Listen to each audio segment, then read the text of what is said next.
Richard Archimond was born a mistake. In a world of divine magic, he was a half-blood outcast, beaten and broken by the very students he was meant to lead. But his enemies made one fatal error. They didn't realize that Richard's mother was an elf goddess. And his father? He's the most terrifying man to ever draw a blade. Hidden in his blood is a power that makes the gods tremble.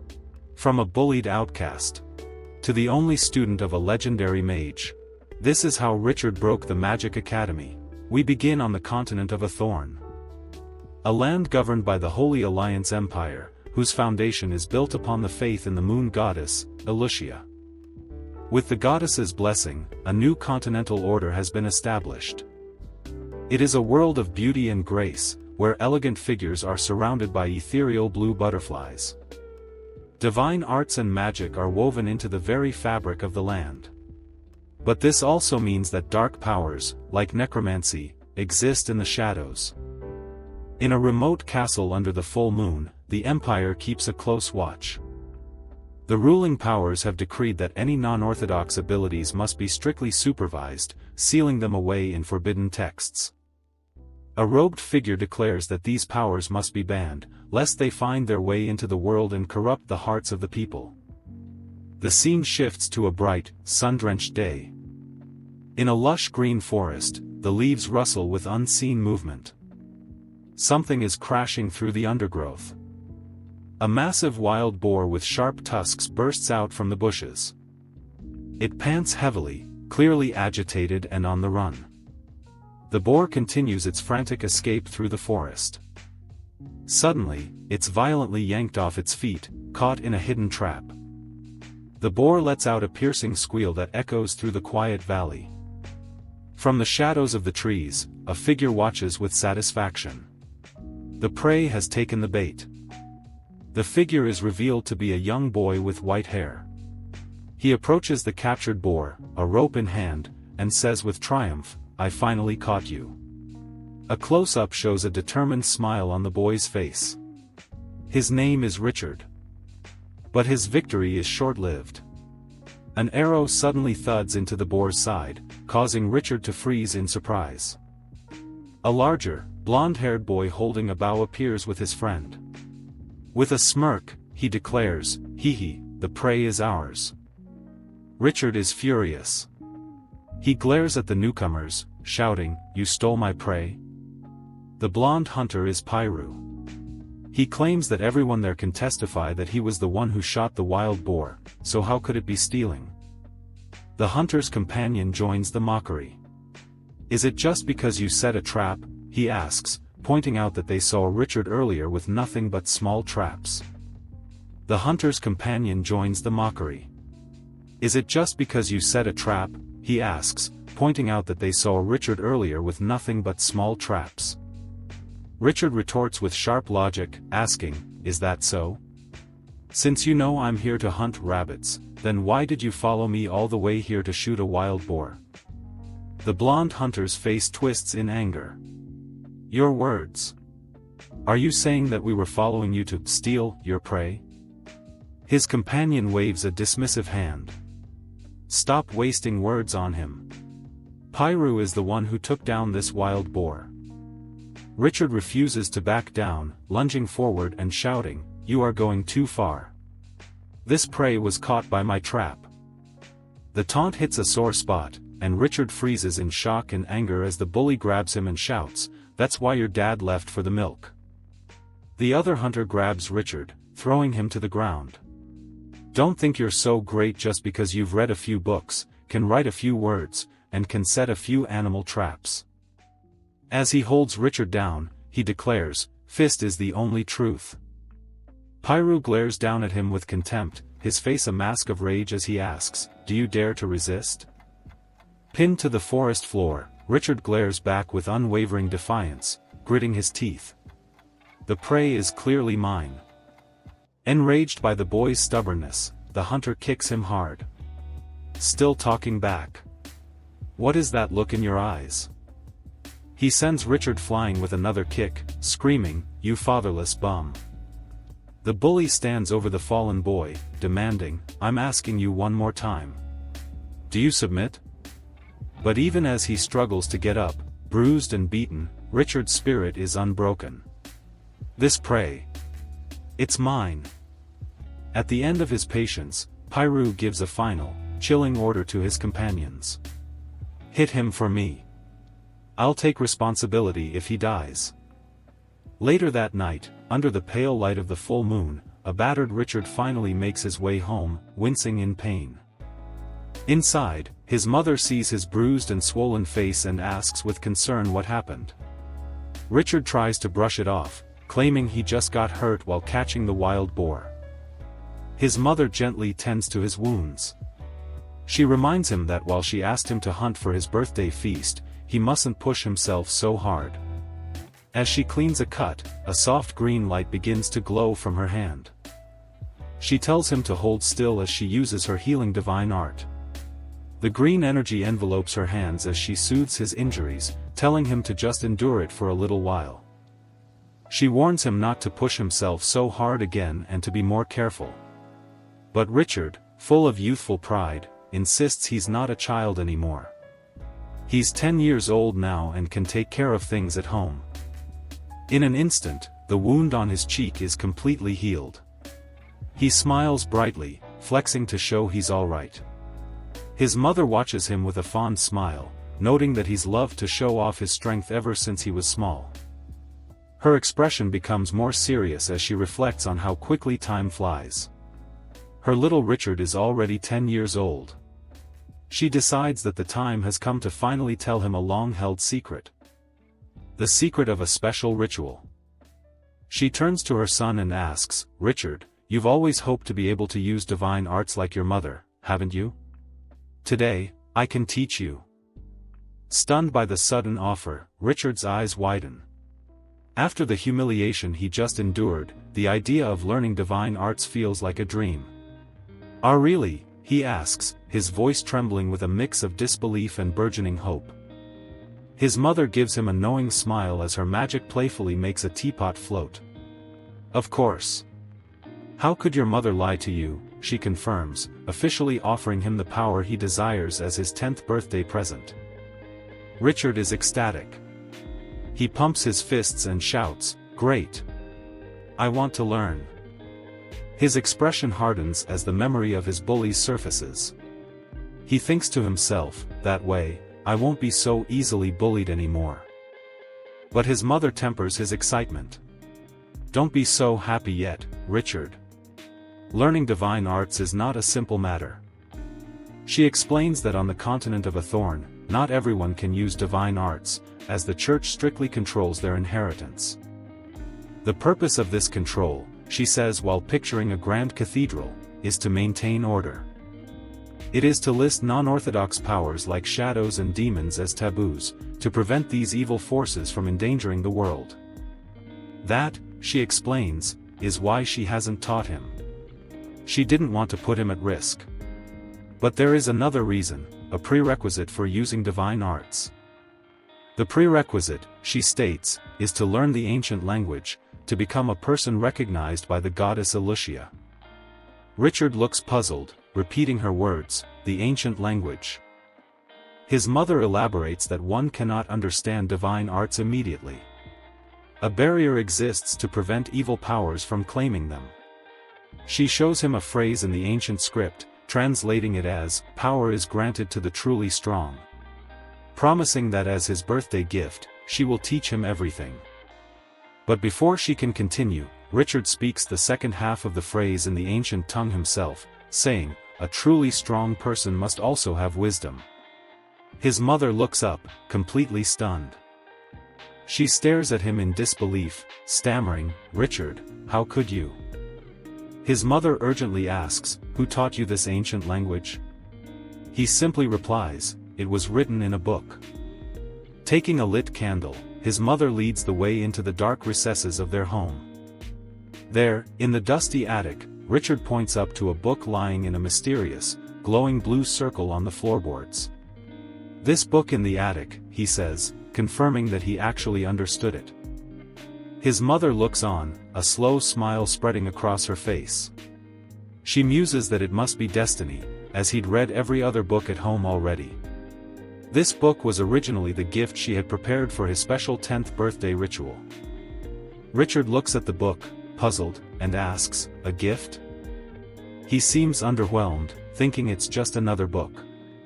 But his mother kneels by the glowing scripture and tells him its true name. "Richard, this book is the holy scripture of the moon goddess Alicia. It records 7 unique divine art stories belonging to the moon goddess. And the ancient language you just spoke came directly from this book." Richard thoughtfully explains that while he had read the other books in the attic long ago, it was only recently that he could begin to understand the contents of this one. His mother explains that the text is not something everyone has the ability to understand. Only those recognized by the goddess have the qualification to comprehend and use it.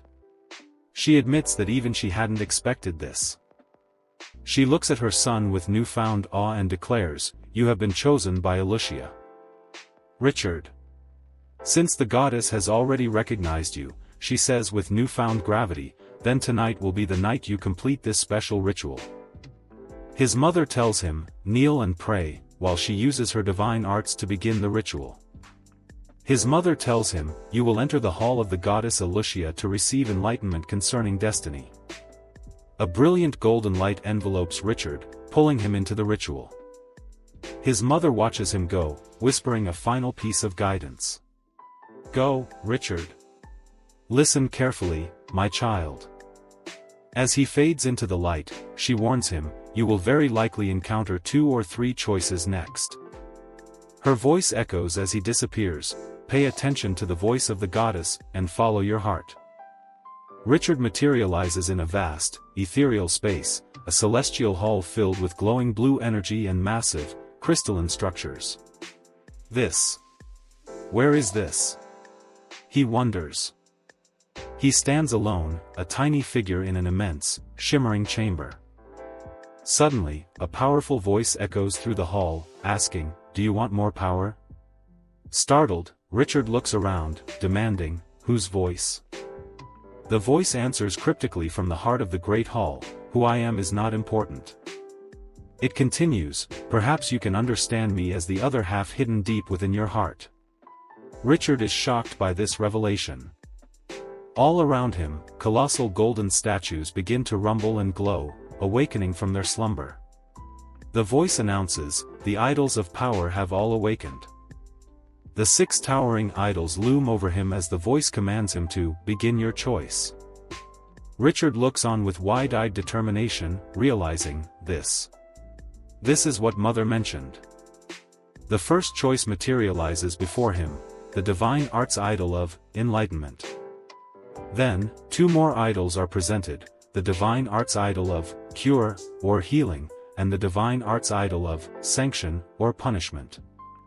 They are followed by the divine arts idol of silver moon armament, and the divine arts idol of judgment.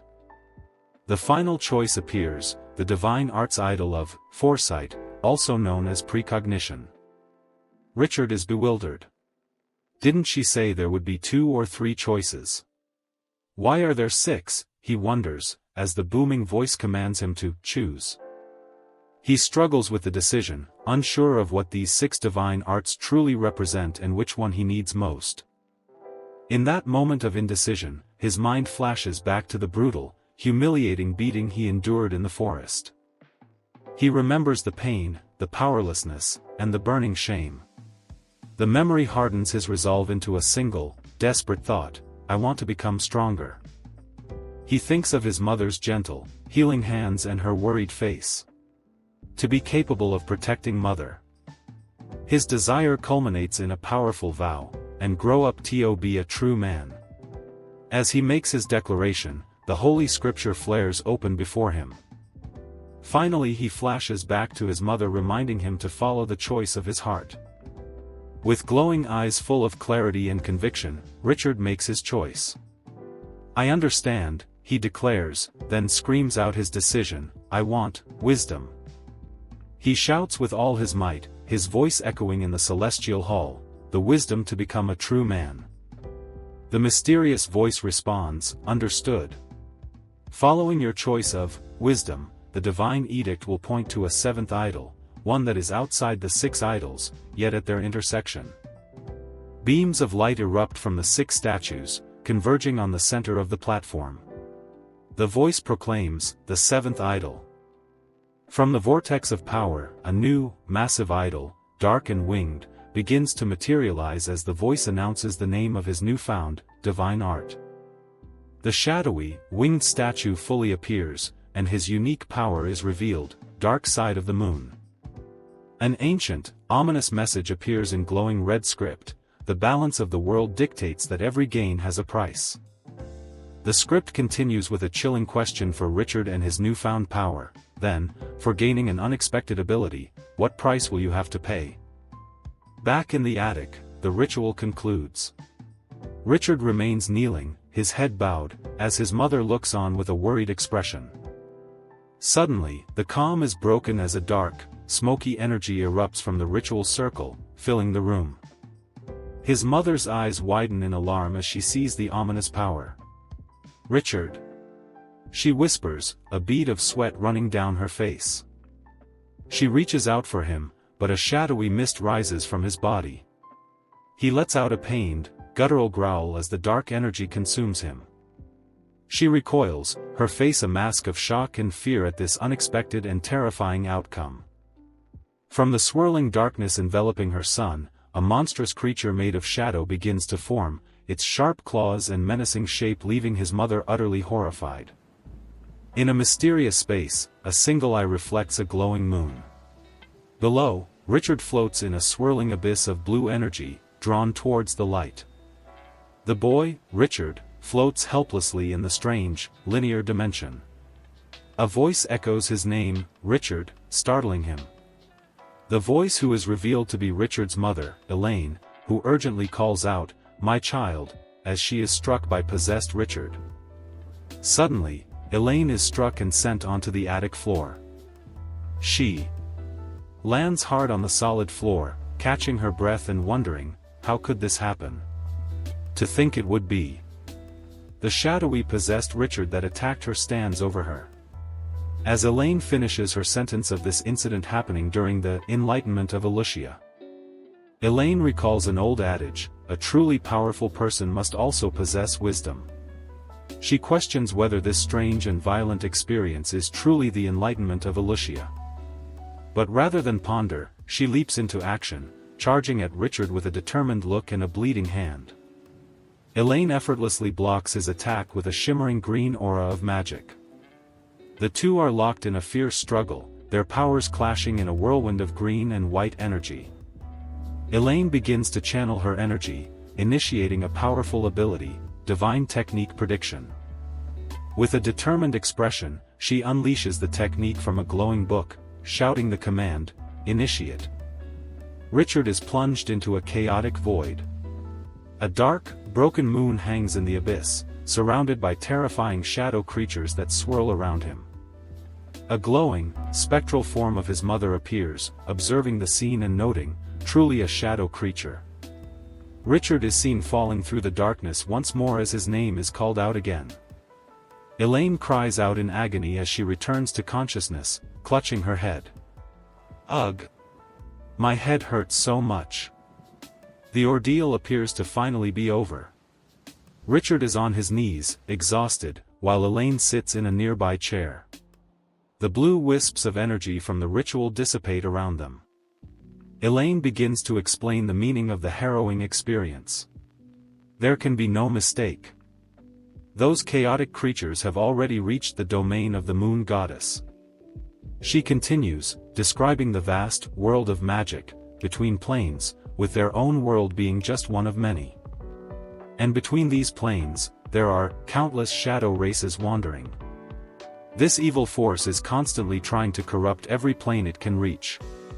Unfortunately, its dark power has already found its way to the Ethan continent. They use the chaotic energy of living beings as natural nourishment. Magic power is one of the most delicious foods in their eyes. Elaine explains their methods. Through seductive means, they twist the minds of magic users, turning believers of divine techniques into their puppets. These fallen become spokespersons for the chaotic dark power, spreading corruption and harming more lives. She recounts a past tragedy where this led to the failure of the great priest and the warriors. Blood stained the earth, and an entire civilization came to an end. It was only until the birth of a new era, through the joint efforts of the Holy Alliance and the Moon Goddess, that they were able to drive back the invading shadow creatures. Finishing her history lesson, Elaine laments, "I just never thought, many years later today, Elucia would also be contaminated." Now, Richard has probably been locked onto by those terrifying shadow lives as one of the coordinates and anchors for their next invasion here. He has become a lighthouse, a beacon in the dark, attracting a swarm of grotesque shadow creatures. Elaine continues grimly, "If things continue like this, only two possible outcomes remain for Richard. The first fate, to be utterly destroyed by a violent energy conflict. Or be possessed by the most powerful shadow creature, permanently losing control of his body." Elaine gazes out the window at the full moon, her heart heavy with despair. Is this Elucia's punishment, she wonders. She sighs, lamenting her lost power. If I were still the great priest of Elucia, the enlightenment wouldn't have mutated. She thinks, her expression filled with regret. No, she resolves, her determination hardening. I cannot let this happen. It's all because I didn't think things through enough that Richard was put in danger. Filled with a new sense of urgency, she begins to frantically search the room. Where is it?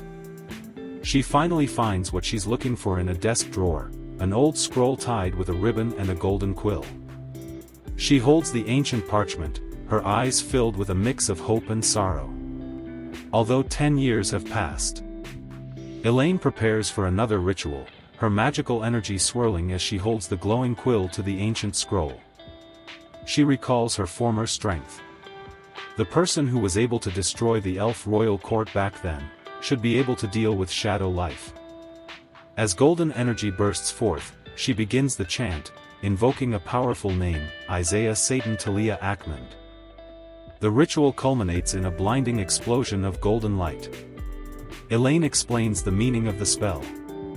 The burning light symbolizes that this name, written with magic power, has touched the law, transmitting it to the owner of the name.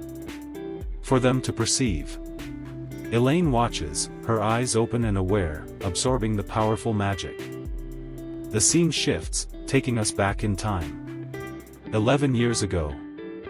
In a dark, rocky cavern, a man with dark hair tells a younger Elaine that she must survive. We don't have much time left, he says urgently. Leave the pursuers to me. The younger Elaine, her pointed elf ears clearly visible, cries out, I can't let you go alone. He embraces her tightly, interrupting her protest. Elaine. There's no time. Take good care of our child. With tears in her eyes, Elaine listens to Godin's declaration about their son's destiny. He is the future of the Akmand family, a man with the bloodline of a demon. I confer this surname upon him. In their final embrace, Godin entrusts her with his legacy and a promise for the future. I hope that one day, you can tell him, my name as his father, Godin Isaiah Satan Toria Akmand. In the final moment of the flashback, Godin unleashes his power, and trusting Elaine with his last wish, raise him into a true man. Back in the present, Elaine is surrounded by golden light. She speaks to her lost love, Godin, I have lived in seclusion with our child here for 10 years. I didn't expect you and our child to meet in this way.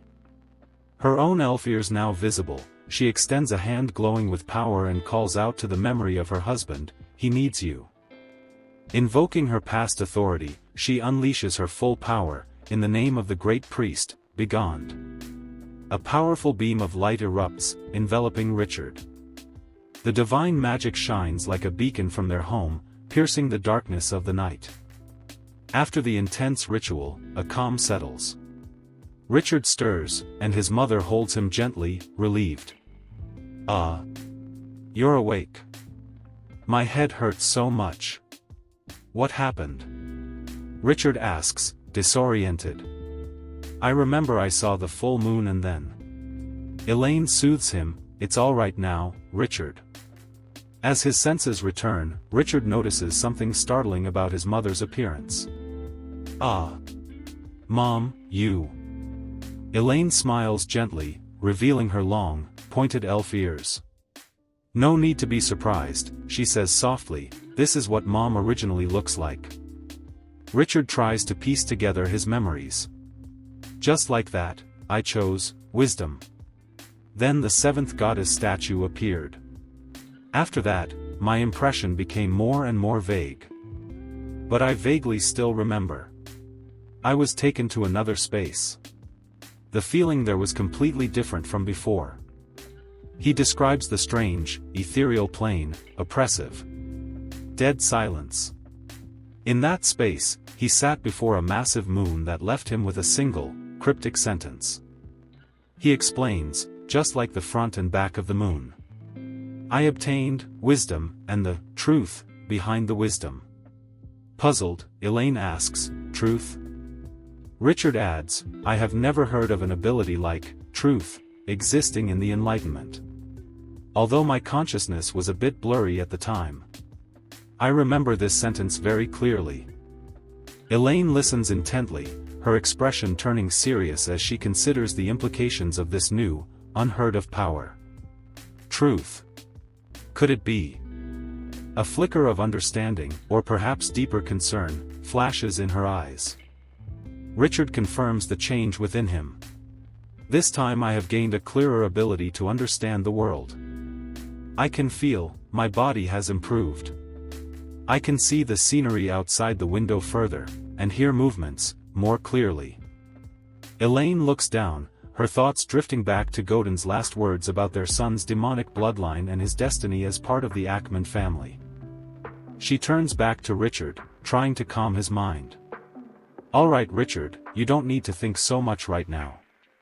It's enough that you are back safely. But there is something Mom needs to tell you," she says, capturing his attention. "Richard, you are already 10 years old. I think you have the right to know." Thinking she's referring to his birthday, Richard smiles playfully. "Did Mom prepare any birthday presents too?"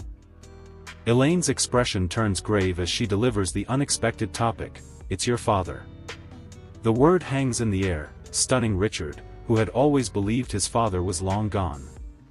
Looking down at her shocked son, her voice heavy with the weight of a decade-old secret, she asks the profound question, "Richard, do you want to see him?" Struggling to process the revelation, Richard stammers, "My father, isn't he?" Elaine gently confirms the truth he never knew. "I'm sorry, Richard, for hiding it from you for so long. Your father has not passed away." Tears of sorrow and regret fill her eyes. "Please forgive your mother. Because too many things happened in between, so we had no choice but to. As long as you are willing, I think you will see him very soon. The person he sent should arrive soon." Richard looks at his mother, his own emotions swirling. He turns her question back on her. "Mother, do you want to see father?" He stands before her, no longer a confused boy, but a young man with a purpose, says, "As long as Mom wants to see him." With fierce determination burning in his eyes, he makes a vow. "Then I also want to see Dad." Overcome with emotion, Elaine looks at her son, her heart swelling with love and pride. A tearful smile graces her lips. She pulls him into a warm, tight embrace, her voice thick with emotion. "Thank you, my child." The moment mirrors a memory from long ago, a fleeting image of her and Godin embracing in a time before sorrow and separation. But even in this happy reunion of purpose, a dark thought pervades her mind. "But perhaps, just like Godin back then, the time left for me to protect you is running out."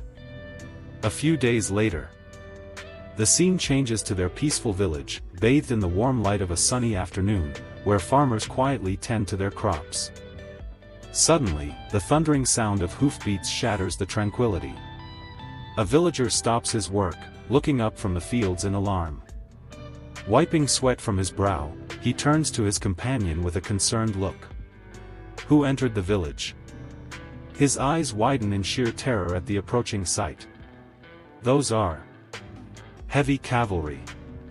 An entire troop of armored soldiers storms into the small, peaceful village, a sight that strikes fear into the hearts of the farmers. An imposing man, the leader of the cavalry, glares down from his steed. "Hey! Answer me," he commands. The terrified villager can only stammer, "Why, yes." Unsheathing his sword, its sharp blade glints ominously in the sunlight. The cavalry leader, a stern man named Madrid with a scar across his face, points his sword at the helpless farmer and makes his chilling demand, "Who knows where Elaine lives?" In a rural village, a man is violently thrown into a wheat field by the newly arrived cavalry. The blonde farmer is interrogated by the knights. They're looking for someone named Elaine, but the man, terrified, insists he doesn't know anyone by that name. Other villagers echo his denial. They've never heard of an Elaine and claim that in their small village, no one with that name exists. The captain of the knights, Madrid, is unconvinced. One of his men reports that the directive definitely pointed to this village, stating that the directive cannot be wrong. Madrid stirs and ponders on the situation. He decides on a course of action. His horse rears up, casting a terrifying shadow over the helpless villagers. Madrid declares that if they won't talk, his knights will simply have to turn the entire place upside down. He commands his men to begin a thorough search. But as the knights are about to advance, a voice cries out from a distance, telling them to stop. A mysterious woman in a white hood emerges from near a house, calmly stating, "I am here." The villagers are stunned. They recognize the woman as Ellen and wonder with dread why the knights are after her. One of the knights, not understanding the situation, orders Ellen to halt and not take another step. However, another hand reaches out and stops the knight's arm. It's Captain Madrid, who scolds his subordinate, telling him not to be rude. The scene briefly transitions to a peaceful view of the village and Ellen's house as a horse gallops up to her. In a shocking turn of events, Madrid dismounts and kneels before Ellen. He introduces himself as a knight of Lord Godin, here by his lordship's command. With his head bowed, Madrid declares that they have come to escort the madam back. Hearing the commotion, the other villagers start running towards the scene to find out what is happening. A villager boy, Pyru, rushes forward. The crowd buzzes with gossip, questioning if Ellen committed a crime and speculating that her name might not even be Ellen. Pyru pushes through the crowd, shouting for everyone to look closely at Ellen's appearance. His eye widens in sheer disbelief and shock as they realize the truth. The secret is out. As Ellen pulls back her hood, revealing her long, pointed ears, the crowd realizes the truth. She is an elf. And beside her stands her young, white-haired son, Richard. Ellen, whose real name is Elaine, turns to her son, Richard. She tells him that the person he most wishes to greet is not her, and introduces him to Knight Madrid. Madrid bows his head deeply, not to Elaine, but to the young boy, Richard. He expresses his pleasure in meeting him and pledges his service. The villagers are utterly stunned by this development. They can't believe that not only is Ellen an elf, but the powerful knights are bowing to her son, Richard. They are left to wonder about their true, and clearly noble, identities. Among the stunned crowd, Pyru is left speechless, his understanding of his quiet neighbors completely shattered by the impossible scene unfolding before him. With the truth revealed, Madrid announces it is time to depart, stating that Lord Godin eagerly awaits their arrival. Setting the journey into motion, Elaine confirms that she is ready to leave. Young Richard, looking worried, calls out to his mother. Elaine reassures him, holding his hand and telling him it's all right. She promises him that the knights won't hurt him, her expression a mixture of love and somber resolution. With a sad smile and a tear escaping her eye, she reminds him of their promise, to go and see his father. The moment is bittersweet, a symbolic letting go. A single drop falls from their hands as they part, signifying a final, tragic farewell. Meanwhile, the knights establish a perimeter around the area, shouting orders for everyone to step back and prohibiting anyone from leaving the village. Captain Modred announces that this lockdown will remain in effect until his troops have departed from the area. Modred watches as the procession begins to move, his face stern and unreadable. Richard is placed on a horse with a knight and they begin to ride away from the village. In his thoughts, Modred confirms the boy's identity: this kid is the son of Lord Godin. As he looks upon the boy, Modred's internal monologue finishes the thought: Richard is the heir to the Archmond family bloodline.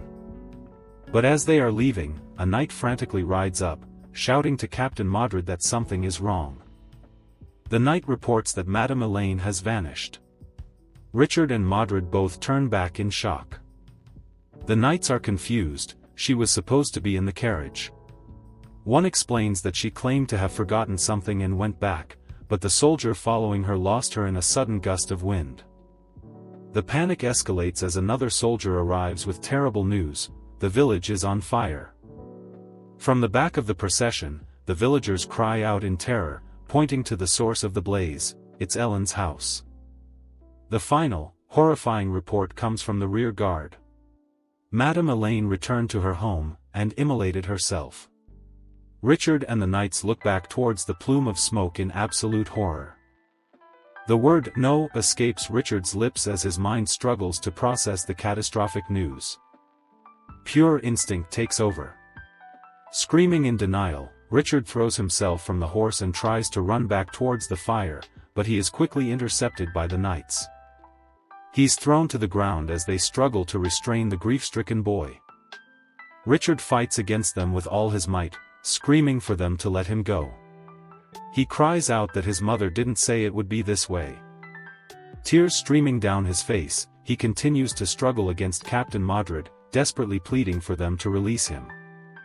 Modred holds the boy fast, his face grim. He yells at Richard to calm down, declaring that this tragic end was Madame's own choice. As the fire rages, Modred's narration describes her sacrifice as an act that was pure and brave. A silhouette of Elaine stands defiantly in the flames, willing to burn her own life to ash to protect the things she cherished.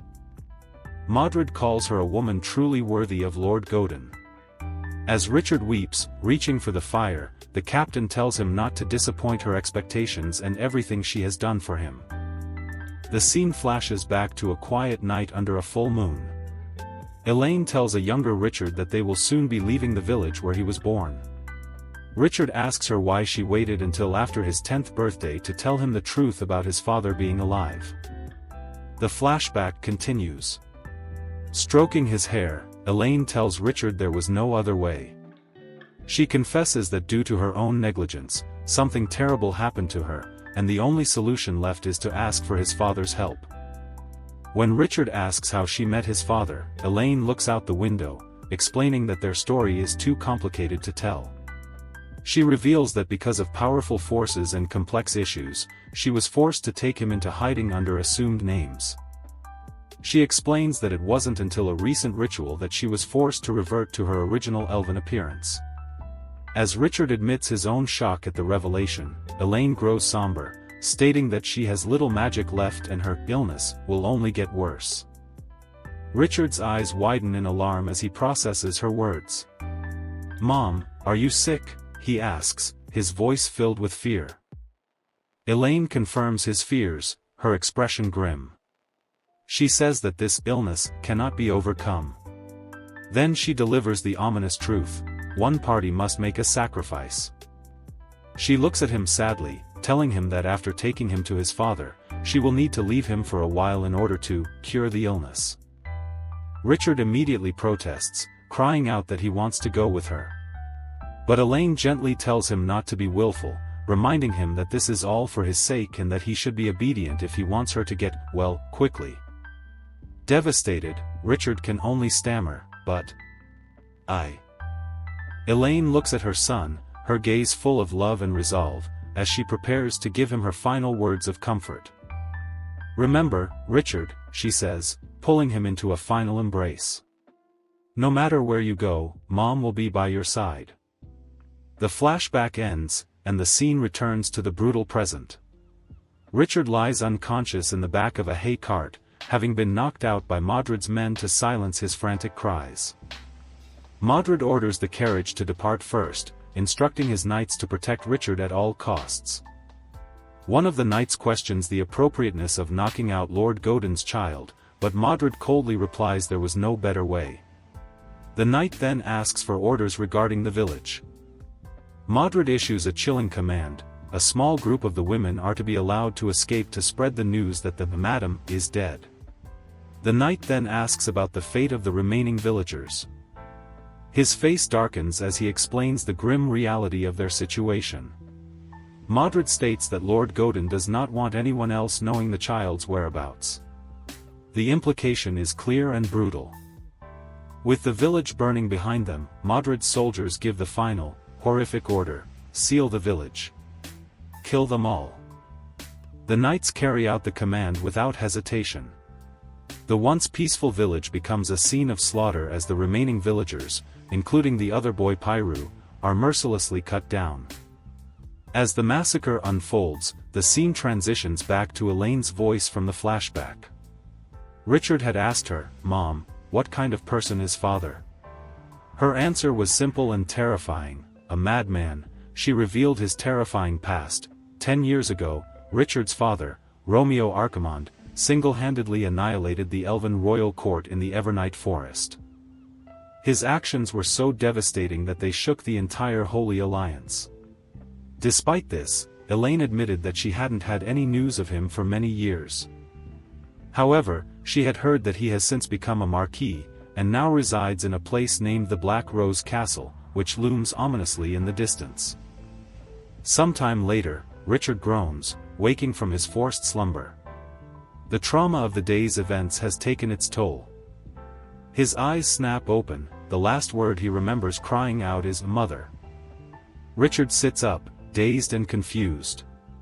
He finds himself in a luxurious, unfamiliar room with a warm fire crackling in a large fireplace. He clutches his head, trying to piece together the fragmented memories.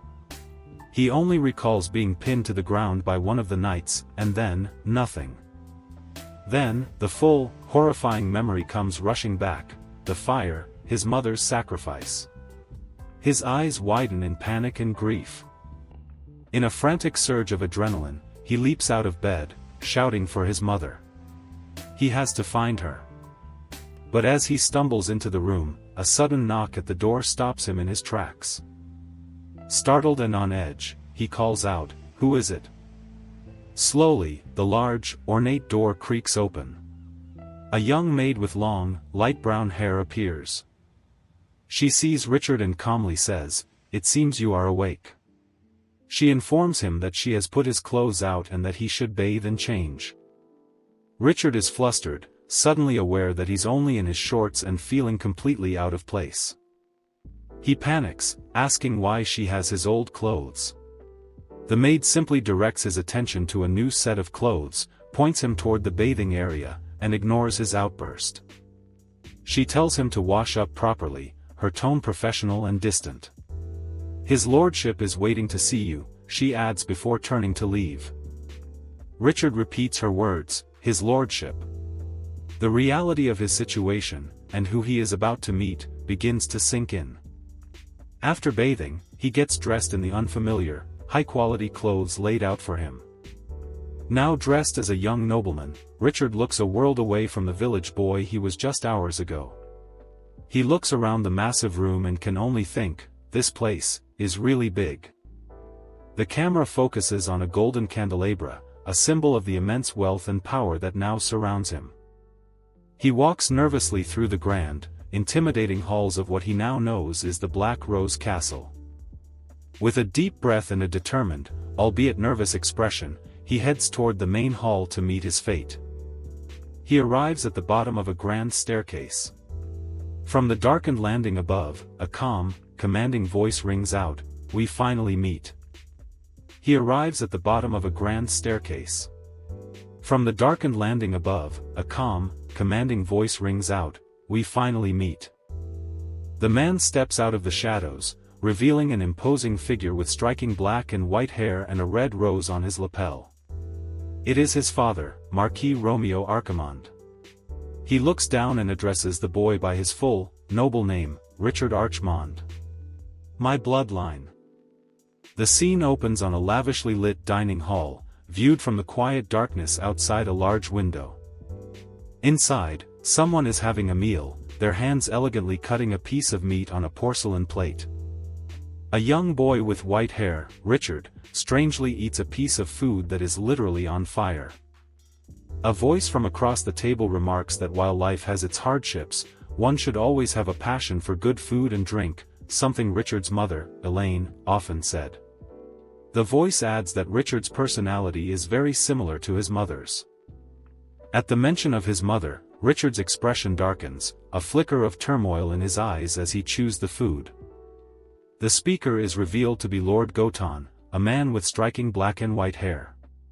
He tells Richard that Elaine made a great sacrifice for both of them, protecting Richard and preserving Goton's own identity. He then addresses the boy by his full name, Richard Archimond. Richard, angered, slams his hand on the table and shouts that his name is Richard, rejecting the surname Goton used. Goton calmly retorts that whether Richard admits it or not, Elaine never gave him the name Moonsong. Therefore, his surname remains Archimond. He continues, explaining that in the end, Elaine entrusted Richard to his care. Regardless of what she told him about his origins, the blood of the Archimond family flows through his veins. Goton elaborates that this bloodline is of the Archimond nobility, which exists under the current Holy Alliance Empire. He recounts their history. The Archimond family should have a Grand Duke rank, but due to their madness, they were destroyed by other noble families, becoming a thorn in their side, a lower-class family that doesn't follow etiquette or rules. Changing the subject, Goton mentions that in the eyes of those old noble families, there is a great figure who enjoys eating raw flesh, as he begins to slice a piece of uncooked meat. A close-up shows the knife slicing into the blood-red, raw meat. Goton reveals that this person demands flesh be carved from a living body and consumed within an hour. He is known as Philip the Bloodthirsty. Richard looks on in horror as a menacing, crowned silhouette flashes on screen. Goton holds a red rose, his expression sinister, as he continues his dark tale about this man. He explains that a man like that is somehow publicly recognized by the Empire as the epitome of a true nobleman, and he asks Richard if he knows the reason why. With a chilling smirk, blood dripping from his mouth as if he'd taken a bite of the raw meat, Goton begins the shocking revelation. Because that, Philip the Bloodthirsty, is none other than His Majesty, the greatest emperor of the Holy Alliance Empire. He commands the Empire's forces, and yet the old noble families all fawn over him. Richard is completely stunned, unable to process the fact that the cruel emperor, who rules their empire, is this monstrous figure. And because of this, Goton explains, the Archimond family, their family, have become the mad and dangerous outsiders that everyone speaks of. Goton states that since Richard has inherited the Archimond surname, he too must unfortunately become strong and powerful. He finally realizes that this is the reason his father and mother were willing to make sacrifices, to resist this oppressive rule. Richard quietly asks if the goal is to resist. Goton scoffs at the notion. No, he declares. He simply refuses to submit to the feeling of being controlled by that kind of trash. He then looks down upon the boy, telling him that at only 10 years old, he thinks of the world in far too simple terms.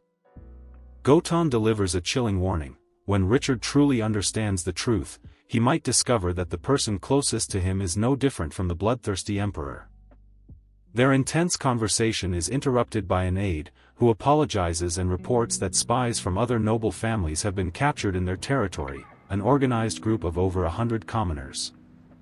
Without a moment's hesitation, Lord Goton gives a chilling order: dispose of them all, regardless of their status. Richard looks on, shocked by the casual display of brutality. Leave no one alive, Goton finishes. After his aide confirms the order, he turns his attention to a woman with long blonde hair standing nearby. Gotan informs the woman that, as Richard's older sister, his life in the castle is now her responsibility. She solemnly accepts. Richard, in shock of realizing he has a half-sister, suddenly stands, desperately asking Gotan what his mother truly meant to him. Gotan pauses, his expression unreadable and cast in shadow. He delivers a heartless blow, stating flatly, "Now, Elaine means nothing." Richard is visibly crushed by the cold dismissal of his mother. Gotan continues that Elaine's final request was to entrust Richard to his care, as she placed her hopes in him. However, Gotan coldly states he has no interest in fulfilling her wishes, warning it won't be easy. Richard trembles with suppressed rage as Gotan tells him that even though he is in his care, he will not be helped directly, nor will he be granted power. As he walks away, Gotan tells Richard that to escape his predicament, he can only rely on himself to seize the opportunities that will be provided. The scene shifts to a memory. Richard once asked his mother if, after so many years, she still loved his father. She replied that she did, and hoped that Richard would be able to like him too when they finally met. The memory fuels his present anger. No, he thinks, his face twisted in a furious scowl. His inner voice screams with conviction, "I hate him." A horse's hooves pound against the rocky, snow-dusted ground, signaling the start of a journey. Gotan's aide, a man with a prominent scar across his face, leads the way through the mountains, announcing that they are almost at their destination. 2 days later, they arrive at a breathtaking, glowing citadel. The aide informs young Master Richard that this is the Magic Tower City, Deep Blue, the training ground Lord Gotan has arranged for him. As they approach a tower, the aide informs Richard that his new mentor is inside. The tower glows with an intense blue light, surrounded by swirling magical energy and symbols. Richard is completely awestruck, letting out a "wow" as he takes in the full view of the legendary city of magic floating in the sky. He marvels at the buildings, which seem to be crafted from gleaming, crystalline structures. He sees all kinds of magic users, dressed in robes and pointed hats, walking the streets of the enchanted city. His eyes sparkle with pure childish wonder. He thinks to himself, "I've really only ever seen this in Mom's books." As he's lost in awe, Gotan calls out to a crystal for old time's sake, he is to diligently instruct the young master. The figure, Richard's new mentor, turns around. He scoffs at the mention of old-time sake and immediately complains that a marquee still owes him for a lot of materials. Gotan retorts that the principal has been paid, but they refuse to acknowledge the exorbitant interest he's demanding. Gotan cuts him off, telling him to stop the nonsense. He insists the mentor should be well aware of the identity and background of his new student. More importantly, he adds, young Master Richard possesses extraordinary magical talent. But the mentor is unmoved. He refuses to work for free, boasting about how many magical geniuses he has to turn down every year. He then declares that before anything else, he demands to inspect the goods. Richard can only look on, wondering what it means to be inspected. The scene opens by establishing a core rule of its magical world: magic is not a skill that can be learned by just anyone. It is an exclusive gift. Only those born with special constitutions or into specific bloodlines have a chance to wield it. To identify these individuals, a place called the Spring of Assessment was created within the Deep Blue Tower City to screen and grade their potential. An assessor with white hair and a large blue hat announces that everyone should line up and await their assessment results. A man screams in agony as he undergoes the trial. The results for the 76th tester are announced: white, entry level. A group of female assessors gossip amongst themselves, wondering which rich young master is attempting to learn magic this time.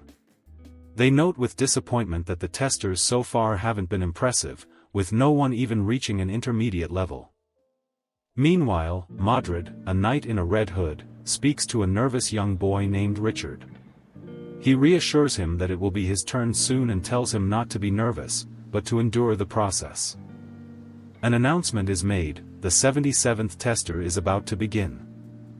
As Richard walks forward, the crowd begins to jeer. They mock his simple, farmer-like outfit and his young age, laughing at the sight of a child participating. Standing in the center of the vast spring of assessment, Richard is instructed to remain and accept the trial of the spring water. As the magic surges around him, Richard grits his teeth in pain, exclaiming that the magic is impacting his body and it hurts. Watching from the sidelines, Modred and other retainers shout for their young master to hold on, revealing their allegiance and determination not to let down Lord Goto. A memory of Lord Goton flashes in Richard's mind, his words echoing, "Go fight for those opportunities one gave you." Fueled by this memory, Richard's expression hardens with determination. He refuses to let Lord Goton look down on him. The assessors look on in complete shock. One points out that the kid has held on for over 10 minutes, calling it amazing. The blonde female assessor, holding a glowing golden orb, announces that the grading results are in. A massive surge of golden energy erupts from the spring. The result is declared, Gold, Advanced Level. But amidst the golden light, a close-up on Richard's eye reveals something is wrong. A hint of red shows a sinister transformation is beginning.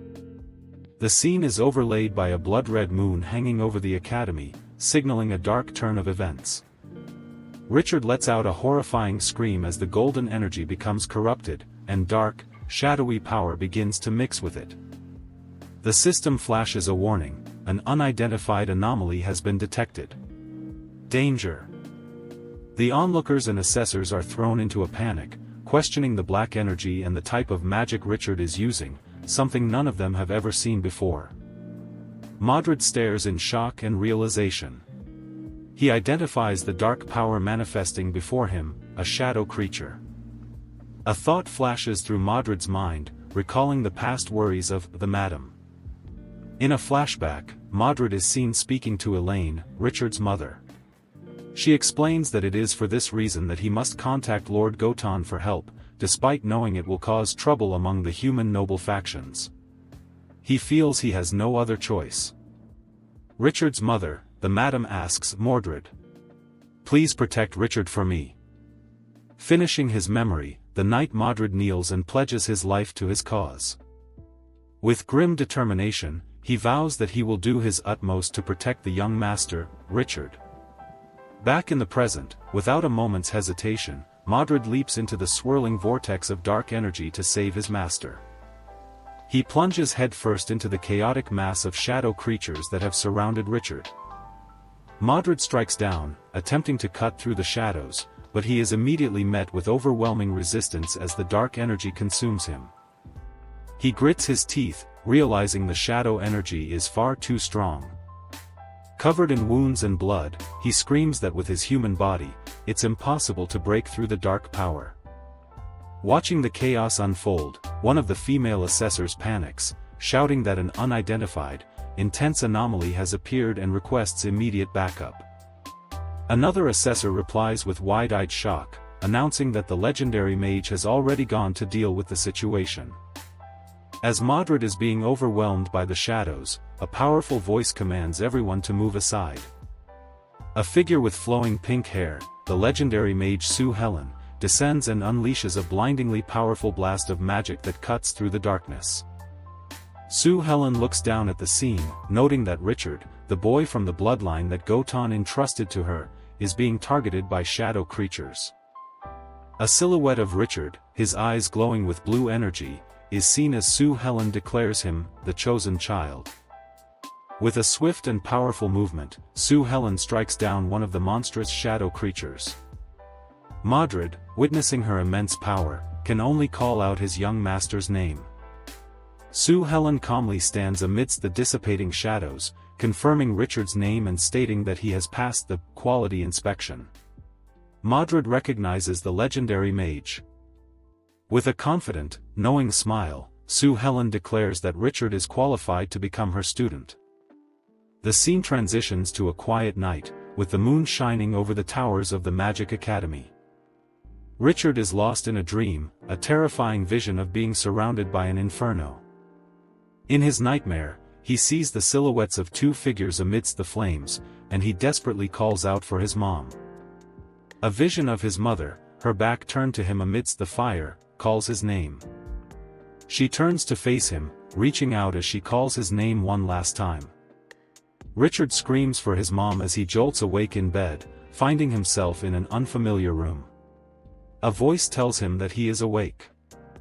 Richard's eyes snap open, filled with confusion and alarm. He is confronted by an old man with a long white beard and a wizard's hat, who tells him not to be afraid. The old man introduces himself, explaining that Sue Helen, the legendary mage, asked him to look after Richard and to become his primary magic instructor in the future. Richard is completely baffled, scratching his head in confusion. He has no idea who Sue Helen is or what the old man is talking about. Lying back down, he notices a glowing orb floating beside his bed and wonders what his hand is doing near it. The instructor explains that an accident occurred a few hours ago while Richard was at the spring of assessment, and he has been treating and observing him since. Richard admits that he only remembers starting the test and has no memory of what happened after. The instructor advises him not to force it, reassuring him that everything is alright now. The scene opens with Richard, who has just regained consciousness, looking around in a daze. He seems to be searching for someone as he wonders where Mordred has gone. Meanwhile, the legendary mage Sue Helen analyzes the results of Richard's assessment. She notes that while he lacks elemental talent, his mental strength is excellent, a trait inherited from his mother. She muses that his abilities are balanced with no clear strengths or weaknesses, which makes her question why shadow creatures would target him. She concludes it must be because of his lineage from the Lackamonde family. Turning to face Mordred, Sue Helen informs him that Richard's treatment is complete. She then cryptically asks if he knows the ultimate fate of a mortal body that resists shadow power. Mordred, with unwavering resolve, states that his duty is to protect young Master Richard, no matter the circumstances. A sly smile creeps across Sue Helen's face as she presses him further, asking if his duty extends to protecting Richard even at the cost of his own life. Looking down at him from above, Sue Helen seems surprised by his devotion. Having known him for so long, she didn't expect such loyalty from Mordred. Changing the subject, she coolly informs him that the bill for the testing and treatment comes to a grand total of 116,000 imperial gold coins. Mordred calmly asks her to put it on a tab for now. This enrages Sue Helen, who snaps back that she isn't running a charity. Mordred then reveals his true purpose. Lord Goton is willing to discuss the price she mentioned before. Instantly, Sue Helen's demeanor shifts. A greedy, excited grin spreads across her face as she muses to herself, surprised that they're actually willing to offer those terms for the child. Mordred explains the gravity of the situation. He reveals that the shadow power within Richard is dangerously eroding his life, and that keeping him by Sue Helen's side is the only method they can find to suppress it. Realizing she has the upper hand, Sue Helen, as a legendary mage with the unique ability to suppress shadow power, asks what chips they're willing to pay.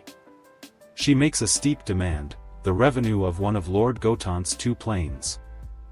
Mordred is taken aback by the term, plane time, clearly unfamiliar with what she is referring to.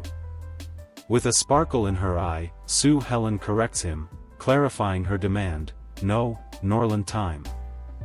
Mordred argues that her conditions have already exceeded the bottom line instructed by Lord Goton. Unfazed, Sue Helen issues a veiled threat, stating that if her terms aren't met, she can't guarantee she'll be able to teach Richard how to resist the shadow power in the future. Mordred sighs, acknowledging her reputation as the money grubber, Sue Helen. He agrees to return and discuss the matter with the Lord Marquis but hopes she can offer a bit more value to ensure the deal goes through. Sue Helen pretends to concede, saying she can only take a step back. She then presents her revised offer. At the next prayer ceremony at the Eternal Dragon Temple, she will provide little Richard with some special assistance. She asks if that is acceptable. Mordred accepts her promise and says he will go back to seek the Duke's permission. As he departs, he formally leaves the young master in her care, to which she cheerfully responds, looking forward to his reply. The scene transitions, showing the exterior of a grand tower at night, where Richard is presumably staying. Inside, Richard is seen resting peacefully in a large bed. He begins to stir, slowly waking from his slumber with a pensive expression. His eyes snap open as fragments of a traumatic memory flash through his mind. He's remembering the chaotic scene from that time. A vision of a castle against a blood-red moon, a remnant of his nightmare, hangs in his memory. Sitting up in bed, he questions if the experience was the real world, as it felt both real and illusory. As he contemplates, a strange, glowing card covered in what appears to be binary code materializes in his hand. He rubs his eyes in disbelief, trying to make sense of the strange sight and wondering if he's just seeing things. But it's not an illusion. He lets out a sharp gasp as a blue, swirling light suddenly activates in his eye, bringing the strange phenomenon into focus. His shock turns to panic as he realizes the strange digital interfaces aren't just in front of him, but are appearing on the walls as well. He looks across the room, and the phenomenon is everywhere, even covering the chest and the weapons resting against the wall. Overwhelmed by the sensory overload, with binary code flooding his vision, he cries out in desperation, "What is happening to me?" The feeling intensifies, making him feel as though his entire world, his very perception, is shattering. He collapses to the floor, screaming, "Is it broken?" Trying to get a grip, Richard makes his way to a wash basin and stares at his reflection, his glowing blue eyes staring back from the water. He splashes the cold water on his face, the sensation grounding him as he tries to process the impossible situation. He tells himself to calm down, confirming that the vivid experience feels all too real.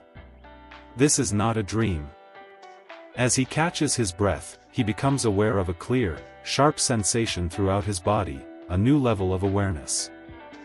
He flashes back to when he had his Einital awakening that he can feel that his body has improved significantly. He can see the scenery outside with greater detail and hear distant movements with perfect clarity. He realizes with a jolt that it's the same feeling he had back then. With his glowing eyes fixed forward, a new thought occurs to him. Perhaps these strange numbers hold some kind of meaning. He begins to focus on the data streams. Looking at a wall lamp and a coat rack, the numbers seem to correspond to concepts like size and quantity. He then shifts his gaze to the bedside table, and the data stream clarifies further, now presenting a query about its material. The content of the data is becoming clearer. Focusing on the sword and shield in the corner, the data resolves into specifics. He can see the material, length, and hardness of the iron sword, along with the material, diameter, and hardness of the wooden shield. He realizes in awe that he's seeing complete data. A look of stunned amazement is on Richard's face as he processes the incredible implications of his newfound sight. The realization hits him fully. His eye, now a complex web of data itself, has given him an extraordinary gift. He can see through to the very essence of objects. This new ability is revealed to be the power of truth. As Richard stands silhouetted against the moon, his world forever changed. But the sudden influx of information is too much. Richard cries out as an immense pressure overwhelms his mind, forcing him to his knees. He clutches his head in agony as the power triggers a painful flashback. He remembers that fateful time, and the terrible choice he was forced to make. The scene fades to the dark exterior of the castle spire, leaving Richard to grapple with his newfound power and the trauma it has unearthed. Sometime later, a knock is heard at the door of Richard's room. A voice calls out, "Student. Student Richard." Inside, Richard is seen lying exhausted on the floor after the ordeal with his new power. Lying on the floor, Richard hears the voice of his new teacher, Teacher Popovich, telling him that he can't be late, for today is the beginning of his magic study life. Now dressed in new clothes, Richard follows his teacher through the sunlit grounds of what appears to be a magic academy. He looks around, slightly confused. He sees other students in robes greeting their own teachers and heading towards a large building, prompting him to ask Teacher Popovich, "Aren't we going to the classroom?" Pointing towards the other students, Richard asks if their classroom is in the main building. Teacher Popovich explains that Richard is not yet old enough to attend class with them. Furthermore, as it is his first day, he will be receiving special, individualized instruction. Teacher Popovich then reveals that it was the legendary mage, Sue Helen, who personally instructed him to teach Richard properly. He gestures for Richard to follow him. Richard follows, but becomes confused when they stop at a small, ordinary-looking pavilion by the road. He questions if this could possibly be their classroom, to which Teacher Popovich simply lets out a knowing chuckle. With a gentle and mysterious smile, the old teacher simply advises his new student to be patient.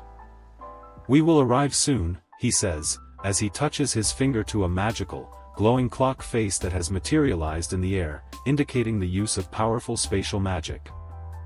Richard is left speechless, bathed in the golden light of the spell, completely amazed by the incredible display of magic happening right before his eyes. They step through the magical portal, arriving in what appears to be a magnificent, sprawling library. Richard's specialized, one-on-one magic education is about to begin. Following his new instructor, Richard is informed that they have arrived at their destination. Richard is left speechless, his eyes widening in shock as he takes in the sight of the grand, ornate hall before him. A figure in a wizard's hat and robe appears, welcoming Richard to the mirror classroom and introducing himself as the primary magic instructor. The instructor formally introduces himself as Teacher Popovich and declares that their first magic class is now officially beginning.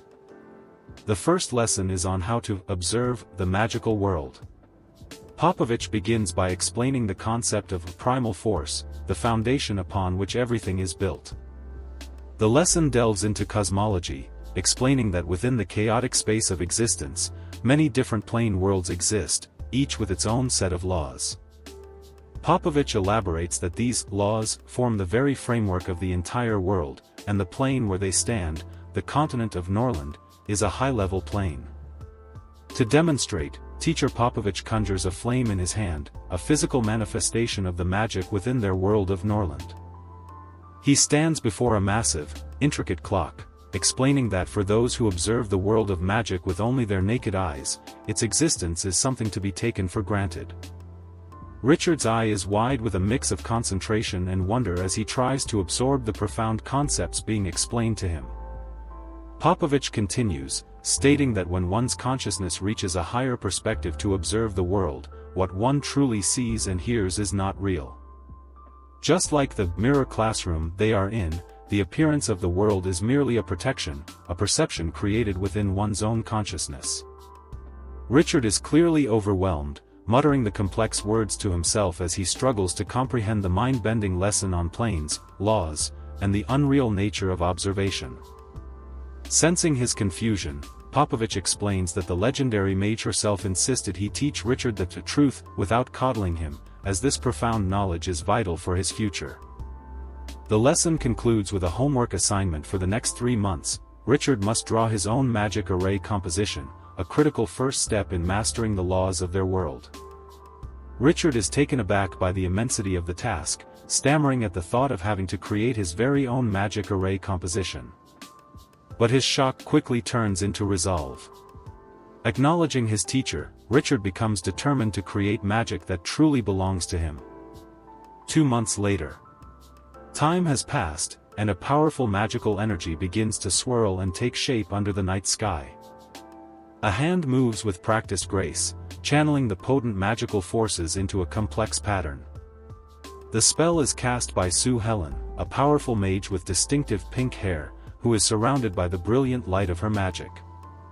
Figures bow in deference as they welcome the return of the legendary mage, Sue Helen. Her trip to collect debts had taken her nearly 2 months. Upon her return, Sue Helen is immediately briefed on an urgent commission regarding suspicious monster activity, but she wants to know if anything else of importance happened in her absence. She dismisses the low-paying commission and turns to Popovich, immediately asking for an update on Richard's progress. Popovich praises Richard's high comprehension skills, presenting scrolls to Sue Helen. She is shocked to see that he has already begun creating his own magic array composition, a task she thought would take him much longer. Popovich proudly declares that Richard did not disappoint her, explaining his unique talent. In just 2 months, his latest magic array is already incredibly stable, with an error margin of less than 0.01 centimeters from the masterpiece composition.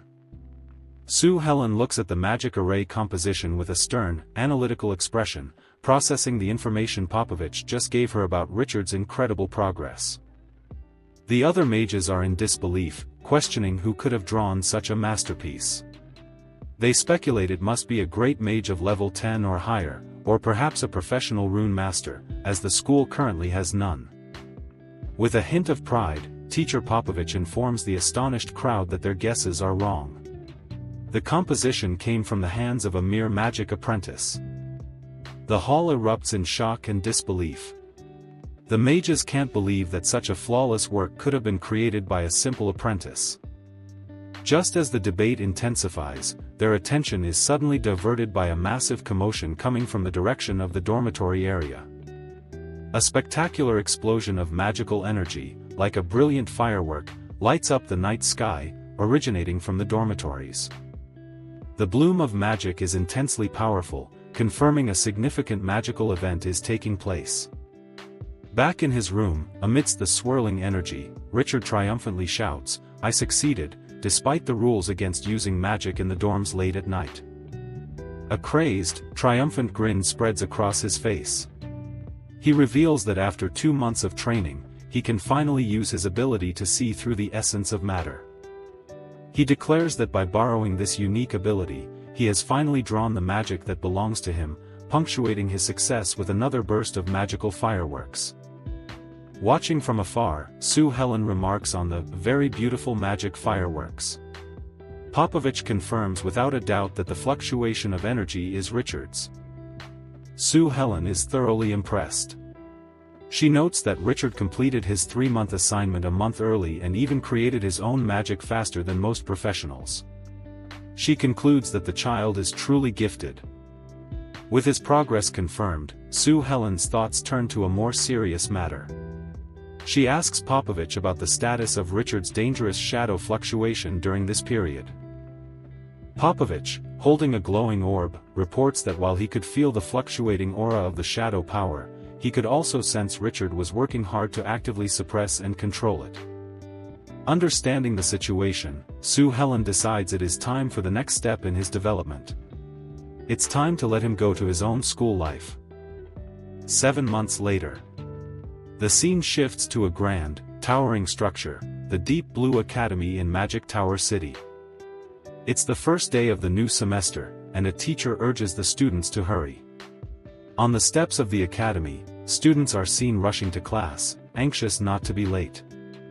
A female teacher warns a student about having their credits deducted for being late. The student stops and says that teacher Popovich sent her. The teacher, who was one of the assessors from the entrance exam, turns and acknowledges the student, her expression shifting to one of recognition. Her eyes land on Richard, who is now walking calmly and appears more mature. She addresses him as Student Richard, confirming he is the one she is to meet. In a brief flashback, the teacher recalls seeing this same child at the spring of assessment more than half a year ago, noting how much taller he has grown since then.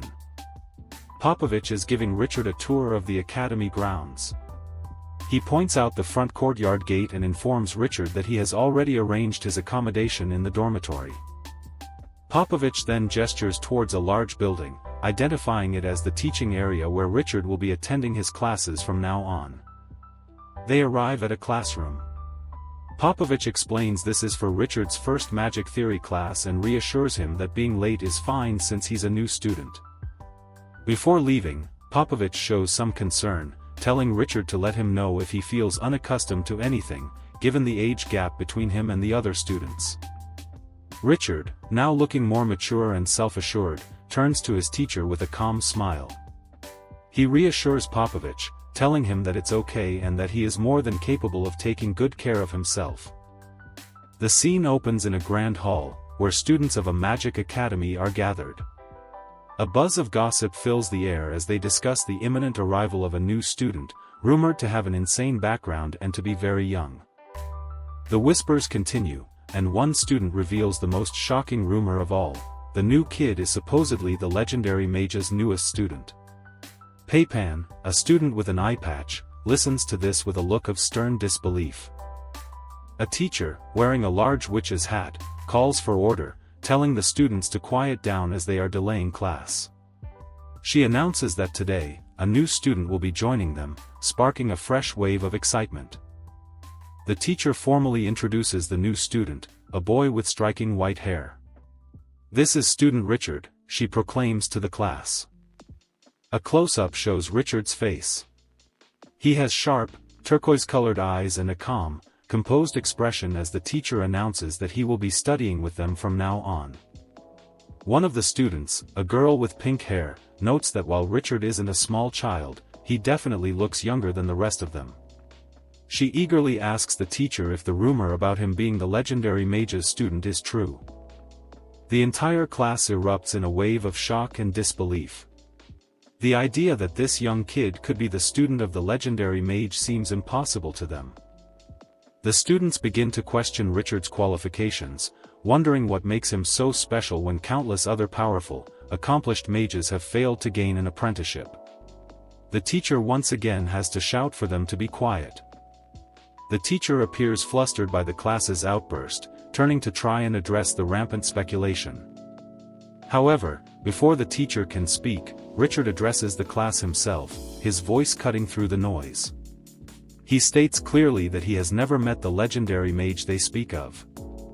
Richard cleverly clarifies his position. He states that he is just another student here to learn magic, and that his current mentor is Teacher Popovich. He formally introduces himself as Richard. With a confident, almost mischievous smile, Richard concludes his introduction by saying he looks forward to learning from everyone. Richard's explanation leaves the other students confused. They conclude it must have all been a misunderstanding, wondering how such a young kid could have become the legendary mage's student anyway. Peipan, the student with the eye patch, looks particularly annoyed by the whole affair. He grumbles and tells everyone to stop fooling around and pay attention to class. The school bells ring, signaling the end of the day. As the school day ends, students rush out, excited to play a match of magic ball. They make plans to meet at the exercise district, leaving Richard behind in the now empty hallway. Richard reflects on his first day of classes, thinking to himself that it's been a whole day of studying things he already learned in the mirror classroom. With an intense and bored expression, he concludes that the theories and spells were far too basic and uninteresting for him. The scene flashes back. Teacher Popovich informs Richard that he will officially integrate into campus life the following week. Richard questions this, reminding Popovich that his current magical knowledge already far exceeds the scope of ordinary student learning. Popovich acknowledges this fact but explains that Richard's talent is so great that he was already capable of handling the General Magic Academy curriculum 7 months ago. He was kept in the mirror classroom only because his young age and physical immaturity were a concern. Richard asks to just stay where he is, but Popovich refuses. He explains that letting him return to campus life is a decision agreed upon by both himself and the legendary mage, as it will be beneficial for Richard's body and mind. Richard looks frustrated, complaining that everything is decided by this legendary mage whom he has never even seen. He questions whether she can truly be called his mentor. Popovich gently places a hand on Richard's shoulder, reassuringly telling him, of course. He says that Richard should be rejoicing to become her student and that he must trust her. With a knowing smile, Popovich assures Richard that all these arrangements are for his own good. He leans in, adding with finality that everything is within the legendary mage's grasp. Returning to the present, Richard walks through the halls, pondering Popovich's words. He questions what he can truly learn this way and resolves to find his own knowledge in the library. His thoughts are abruptly shattered by an angry shout from behind, "Hey!" Richard turns to face his aggressor, his expression calm and his eyes sharp. It's Peipan, his face twisted with rage. He lunges forward, throwing a punch while yelling, "You!" Liar. Richard, unfazed, effortlessly dodges the attack. From a balcony above, other students spot the commotion. One points down, shouting, "A fight!" Richard's swift dodge sends Peipan stumbling forward, losing his balance completely from the force of his own missed punch. Peipan gets back on his feet, absolutely furious. He cracks his knuckles and yells at Richard, "You little brat! Who do you think you are, spouting lies over there?" Ironically, Peipan himself declares what Richard denied, shouting that this is the new student of the legendary mage, revealing his deep-seated jealousy. The two female students who were gossiping earlier watch from a distance. They recognize Richard and realize that he's about to be in big trouble. The girls discuss the situation, revealing that Peipan is a talented level 2 mage who has always held a grudge because he could never become the legendary mage's student. He had conspired to ostracize Richard, but Richard's public denial of the rumor thwarted his plan, leaving him flustered and angry. Peipan confronts Richard again, acknowledging his skill in dodging. He angrily questions why Richard won't admit to his status as the legendary mage's student. Meanwhile, two figures watch from the balcony. One of them, a woman named Minnie, asks her companion, "Is this your doing, Randolph?" She accuses him of telling the new lackey, level 2 mage Peipan, about Richard. Randolph denies that the self-important Peipan is his lackey. He admits that he just wanted to borrow Peipan's ego to test how much the new kid, Richard, weighs. Minnie warns Randolph not to play with fire. She reminds him that if Richard gets into any danger, even Randolph, who is also a student of the legendary mage, will be severely punished. Randolph, however, smirks, completely unconcerned.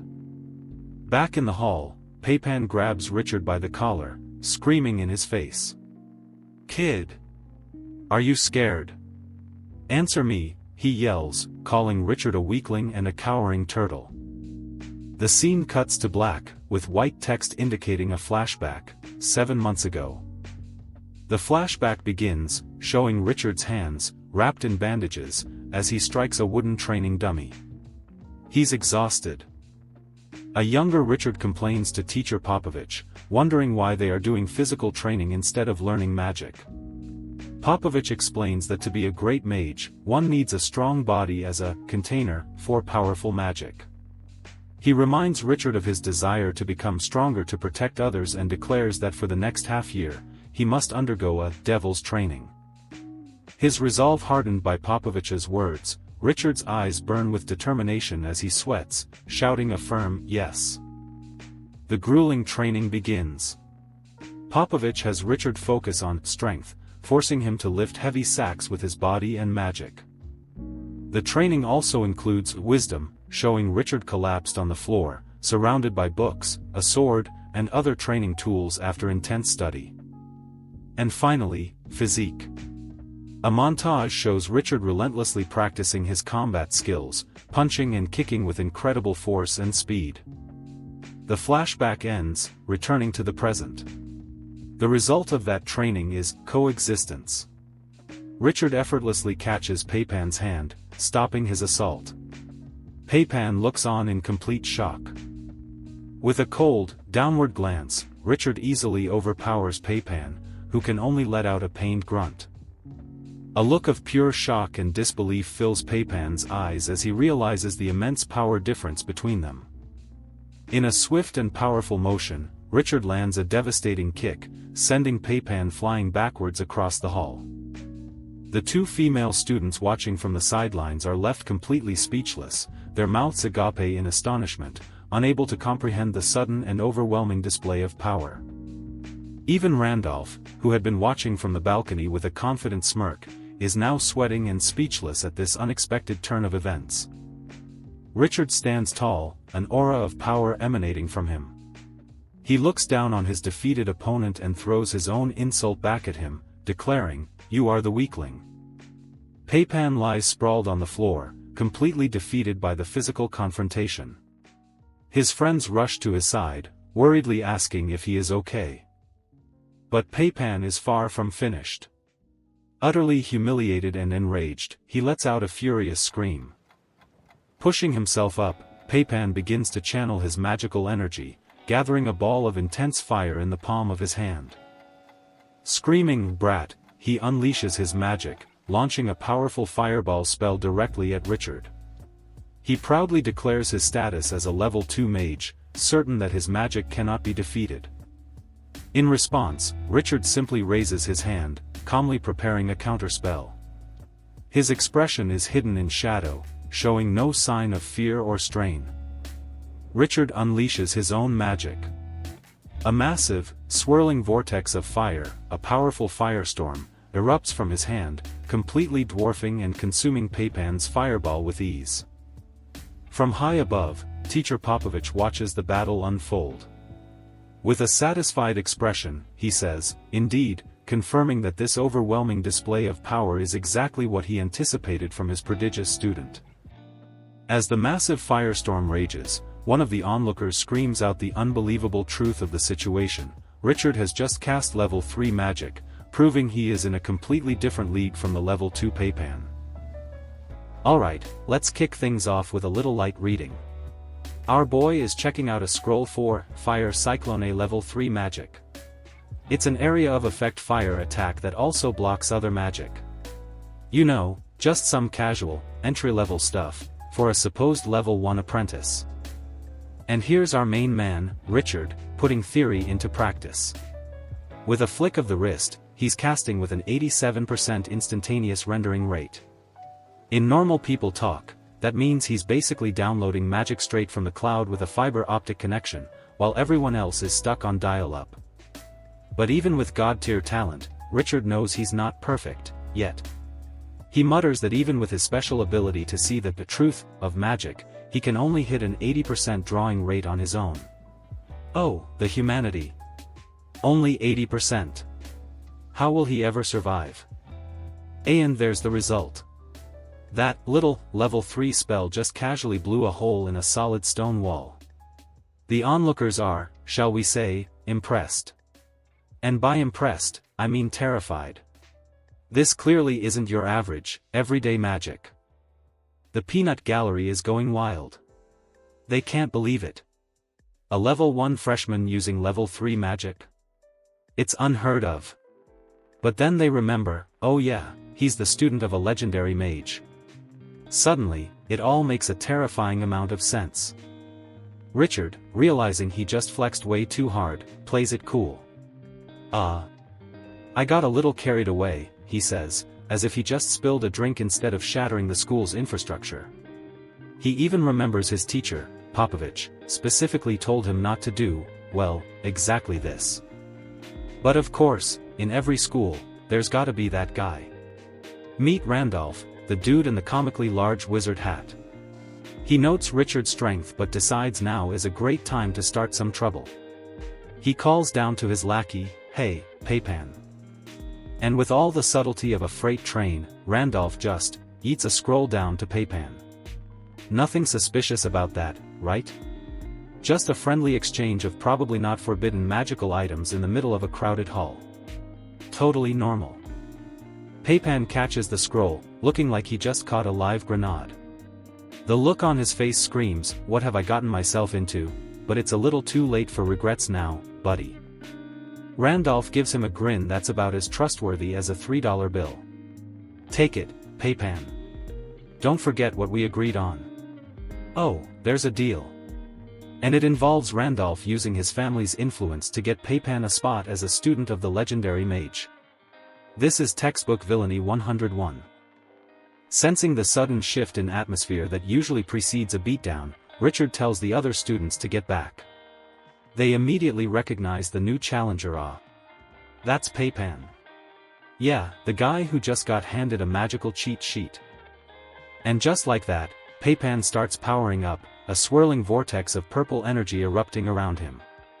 The crowd collectively loses its mind. That guy is crazy. Reckless use of magic on campus is prohibited.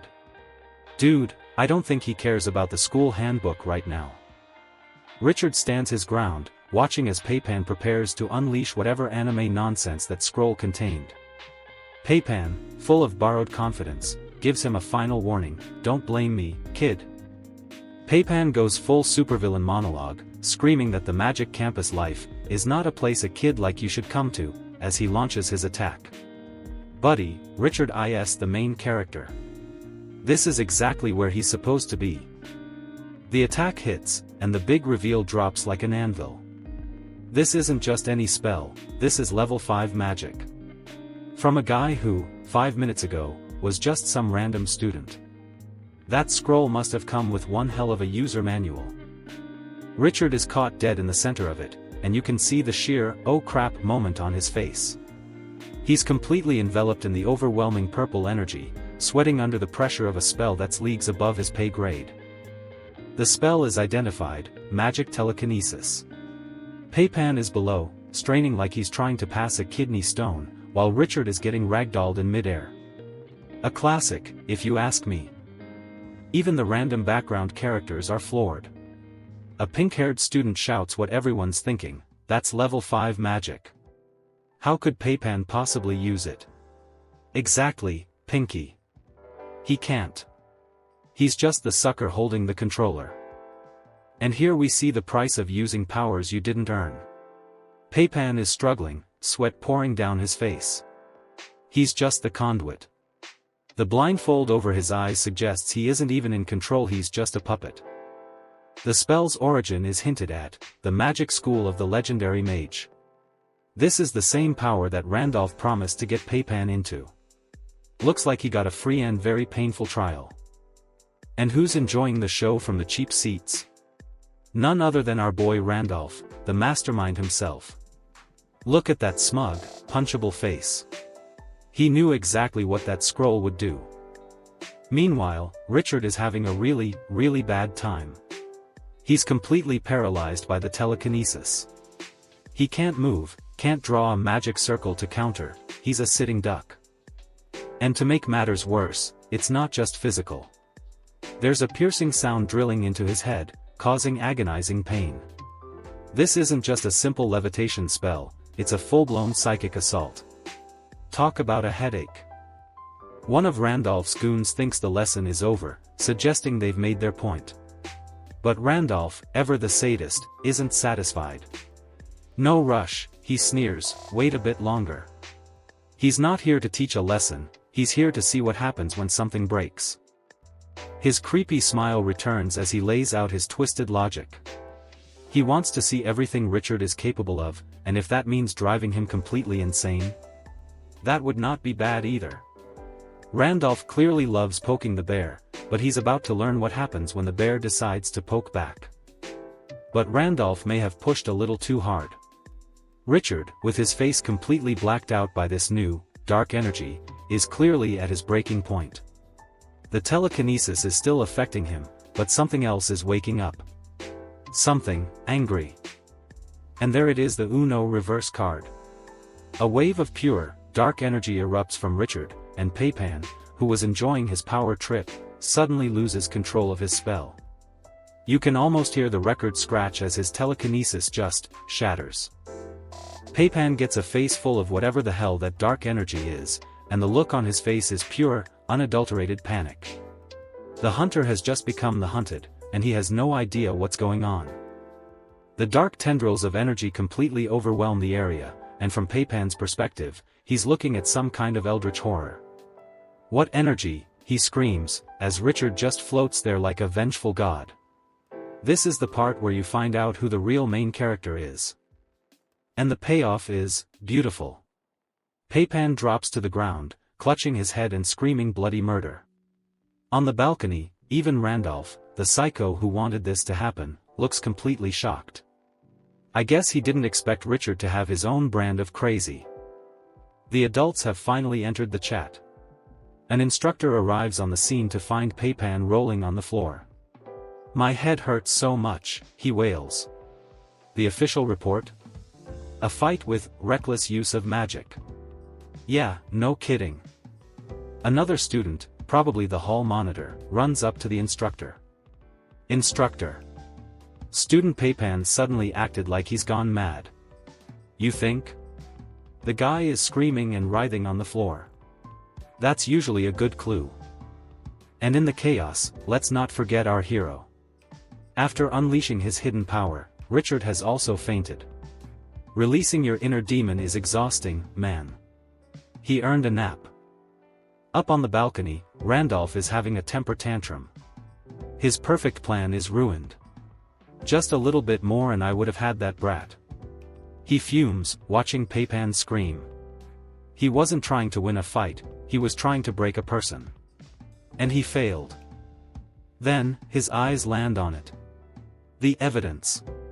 The magic circle manuscript, lying innocently on the floor. The very scroll that enabled this whole mess.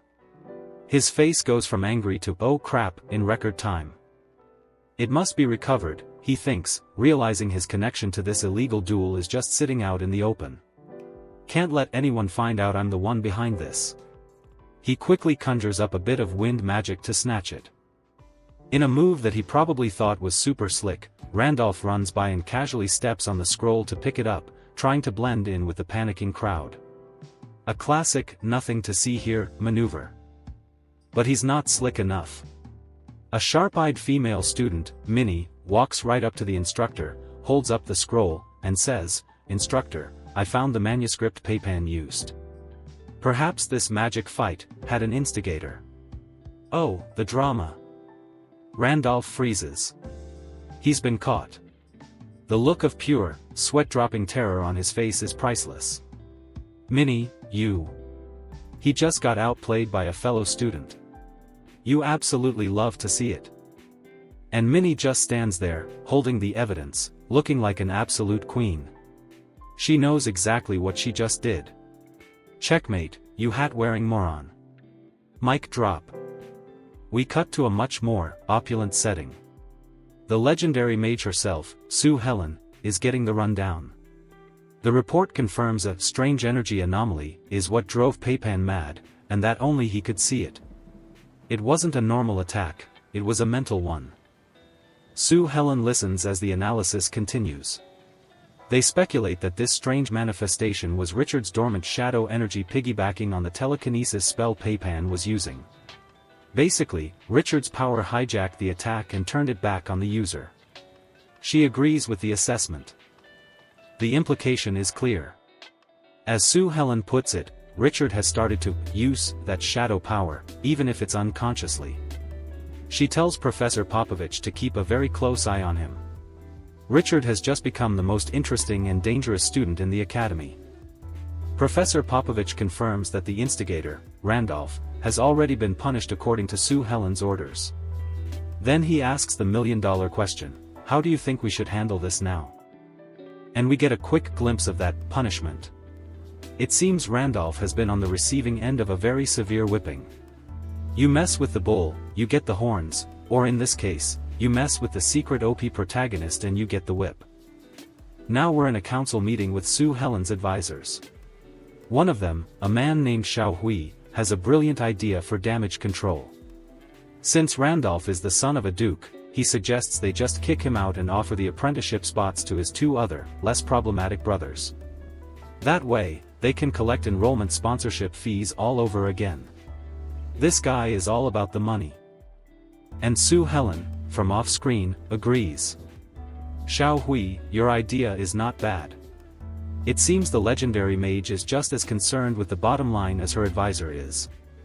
They're trying to make up for losses from last season. But not everyone is on board. A stuffy-looking advisor with a monocle is absolutely scandalized. That absolutely won't do, he protests, arguing that an apprentice status under Her Highness Sharon, which is apparently Sue Helen's formal title, is too noble and important to be sold off so casually. Xiao Hui fires back, arguing that reputation is a problem for the future, but the financial losses are a problem they're facing right now. He makes a fair point. He doesn't want Her Highness to have to take on exhausting side quests just to pay the bills. The monocle-wearing advisor retorts that it was Xiao Hui's idea to let Randolph pay his way in to begin with, and that flooding the school with unqualified disciples will ruin their reputation. But before the argument can escalate, Sue Helen interrupts them. She calmly states that while income is the foundation of their city, a tarnished reputation is also a steep price to pay. She declares she is simply prioritizing the most practical interests, which forces her to weigh both sides of this very expensive coin. Sue Helen weighs her options. She admits that, yeah, the sponsorship money is great for business. But on the other hand, taking in useless rich kids like Randolph is exactly why these messes happen, and it cheapens the brand of her real disciples. It's the classic dilemma, cash versus quality. Her two advisors, one representing reputation and the other representing profit, look to her for the final decision. Then, Your Highness, what is your meaning, they ask. Are they going to be a prestigious academy or a diploma mill for rich kids? And Sue Helen, with the biggest, greediest, most sparkly-eyed grin you have ever seen, gives the only answer a true girl boss can give: I want it all. Because in the adult world, you don't make choices, you just make everyone else miserable until you get your way. You guys think of another way for me that gets the best of both worlds, she demands. Her advisors just stand there, speechless, as one of them mutters that her money-loving personality is acting up again. You don't say. With that settled, she moves on. While Randolph may have planned the whole thing, she's far more interested in Richard. The fact that a level 1 apprentice used a level 3 spell is the real headline here. She gives a nod to Professor Popovich. It seems you have taught him well. Sue Helen continues to muse on Richard's talent. She admits that even she, a literal legendary mage, couldn't pull off something like that when she was a beginner. She knows it's not just talent, there's something else, another characteristic that's driving him. She gets a thoughtful look in her eye, that classic anime "I'm figuring out the secret to the protagonist's power" look. She's putting the pieces together, and she's about to solve the puzzle. And here's that secret. We flash back to Richard's grueling training over the past year. This wasn't just about learning magic. This was a full-on, every aspect grind: physical, psychological, you name it. It's his sheer, determined resolve that carries him forward. And we go deeper. The source of that resolve, his mother. He reflects that she sacrificed everything to protect him, and in doing so, taught him the meaning of becoming a real man. This is his core memory, the heart of his motivation. With that memory burning in his mind, Richard makes a silent, powerful vow. I want to become stronger. To have the ability to protect the things I want to protect in the future. It's the classic protagonist declaration. You love to see it. Back in the present, Sue Helen watches him from afar, a knowing smile on her face. It's as if she heard his vow from across the campus. Perhaps, she says, confirming that she understands him completely. She looks out over her city, deep blue, and makes a grand prophecy. Richard isn't just going to be some magic rune constructor. No, she believes they are on the verge of producing something legendary. A saint constructor. 1 month later. Apparently, our boy Richard is now Student Richard, and he's got some family visiting, who also brought a ton of gifts. Wonder if they're here to apologize for trying to get him jumped last chapter? Nah, probably not. Richard's spidey sense is tingling. He immediately gets the feeling that this ain't a friendly visit. He's thinking, it couldn't be that guy. Oh boy, someone's about to have a very, very bad day. And here comes the dramatic door opening. You can just feel the smug aura pouring into the room. Richard turns, and yup, it's a long-haired, blonde pretty boy. You know the type. The kind that smiles while plotting 13 different ways to ruin your life. Richard's face just says, huh, which is rich, coming from him. The visitor, oozing that "I'm better than you" energy, greets him with a casual, "long time no see, Richard." And then comes the punchline. With a smirk that could curdle milk, he introduces himself, as Richard's half-sister. Dun dun dun. And just like that, the family reunion just got a whole lot more awkward. And now, for a change of scenery. We're jumping back 3 days ago, to the ever-so-cheery Black Rose Castle. Because nothing good ever happens in a place called Black Rose Castle. Inside, some shadowy figure is swirling their wine, getting news from Deep Blue that Richard has been growing a lot. You know, just typical evil overlord stuff. And there he is, the man himself, Lord Gotan. He's multitasking, of course. On one hand, he's complaining about some money-grubber old hag. On the other, he's telling his subordinate that since Mordred is busy, he has to go settle the bill, and while she's at it, stay in Tower City. The camera pans to a beautiful blonde woman, Daisy. She's begging her lord, saying her mother's illness is getting worse and she wants to stay by her side. Ah, how sweet. Surely this reasonable, empathetic man will understand, right? Pfft, wrong. Lord Gotan, without even looking at her, just drops this gem: your mother is no longer worth wasting time on. Oof. Father of the Year, ladies and gentlemen. Father of the Year. He then launches into his villain monologue, all for the sake of the Akamon family. His family motto: people without value can only become dust. Real charming guy. He then orders Daisy to pack her bags and leave in 2 days. End of discussion. And Daisy just takes it. A defeated yes is all she can muster. You can almost feel the light dimming in her eyes. It's a tough life when your boss is also your heartless dad. But wait, there's more.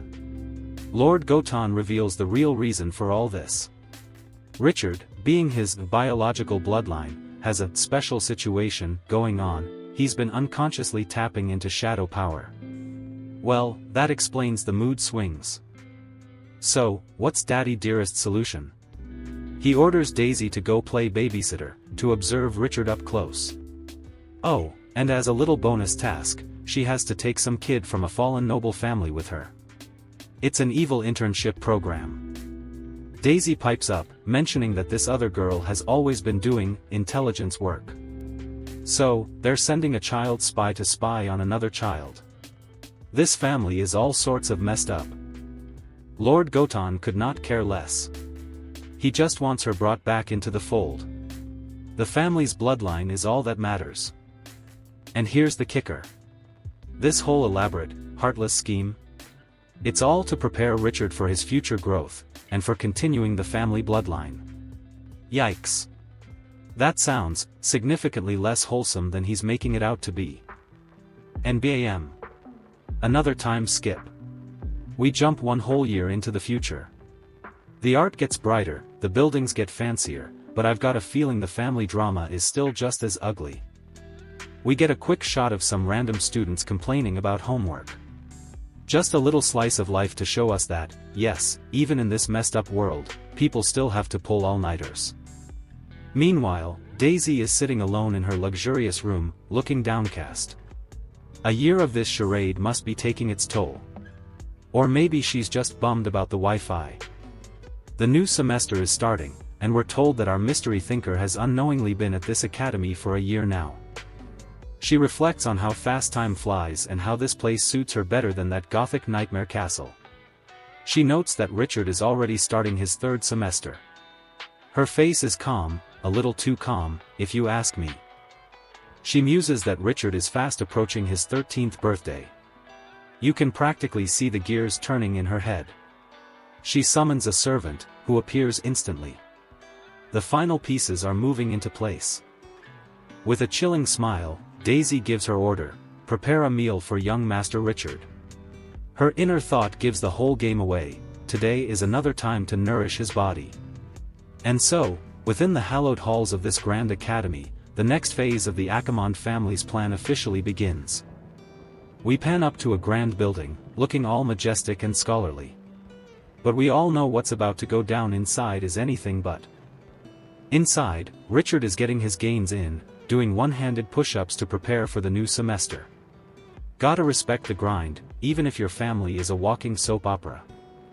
He finishes his set, completely wiped. But his rest is cut short by a voice calling out his name. It's the unnamed maid. She informs him that his dear sister Daisy is out, but left instructions for a rich meal. Richard's face says it all as he thinks, here we go again. The poor guy looks like he's about to face a firing squad. And in she comes, the unnamed maid, leaning in with a sing-songy, "Good morning, young Master Richard."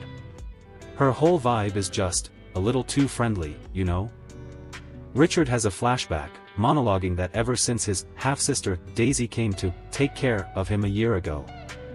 Once every week, he's subjected to this. The unnamed maid brings him to the table for his special, horrifying meal. She serves him, getting way up in his personal space and making him blush. I'm telling you, this kid's life is one big HR violation waiting to happen. He complains in his head that he always has to eat some strange foods. And by strange, he means the kind of stuff you'd find in a monster's garbage can. First up on this nightmare menu? The rib of a Komodo earth dragon. It looks like a rack of spiky, burnt death. Bon appetit. Next, we have the eastern deep sea Hatano fish. It looks like it died, was brought back to life as a zombie, and then died again. And it's oozing. And to wash it all down? Gladiator wine, exclusive to some dwarves from Flame Canyon. It's a mug of something that is literally on fire. Safety first, people. Richard just stares at this meal, sweating bullets. He is not having a good time. We get a close-up on his eye. The sheer dread. He is so tired of these weird foods. He then starts thinking about this strange servant lady who came with Sister Daisy, and her very non-standard, skimpy uniform. Our boy is confused on multiple levels. The unnamed maid snaps him out of it, asking with fake sweetness why he isn't eating. She even pouts, asking if her cooking isn't good. Richard, panicking, quickly makes an excuse about not having an appetite after exercising. Bro, just say you don't want to eat the demon fish. But she's not having it. She gets even closer, explaining that these are ingredients for a strengthening potion and that she must make sure he eats. Then she drops the creeper line, "How about I feed you, young master?" Richard frantically refuses. Nope. She keeps up the pressure, quoting some made-up proverb about dragons needing a big appetite. It's a full-court press of psychological warfare via terrible food. She finishes her speech by mentioning her dedication and how much she hopes he'll eat happily. The smile is so fake it could be plastic. And for the final blow, she leans in, sparkles and all, and whispers, "I can use my everything to serve you, young master." The subtext is so loud it's practically text. And he breaks. Overwhelmed and outmaneuvered, Richard starts cramming the spiky dragon ribs into his face like his life depends on it. Which, in a way, it might. The effect is immediate. He completely keels over, shouting that his whole body is on fire.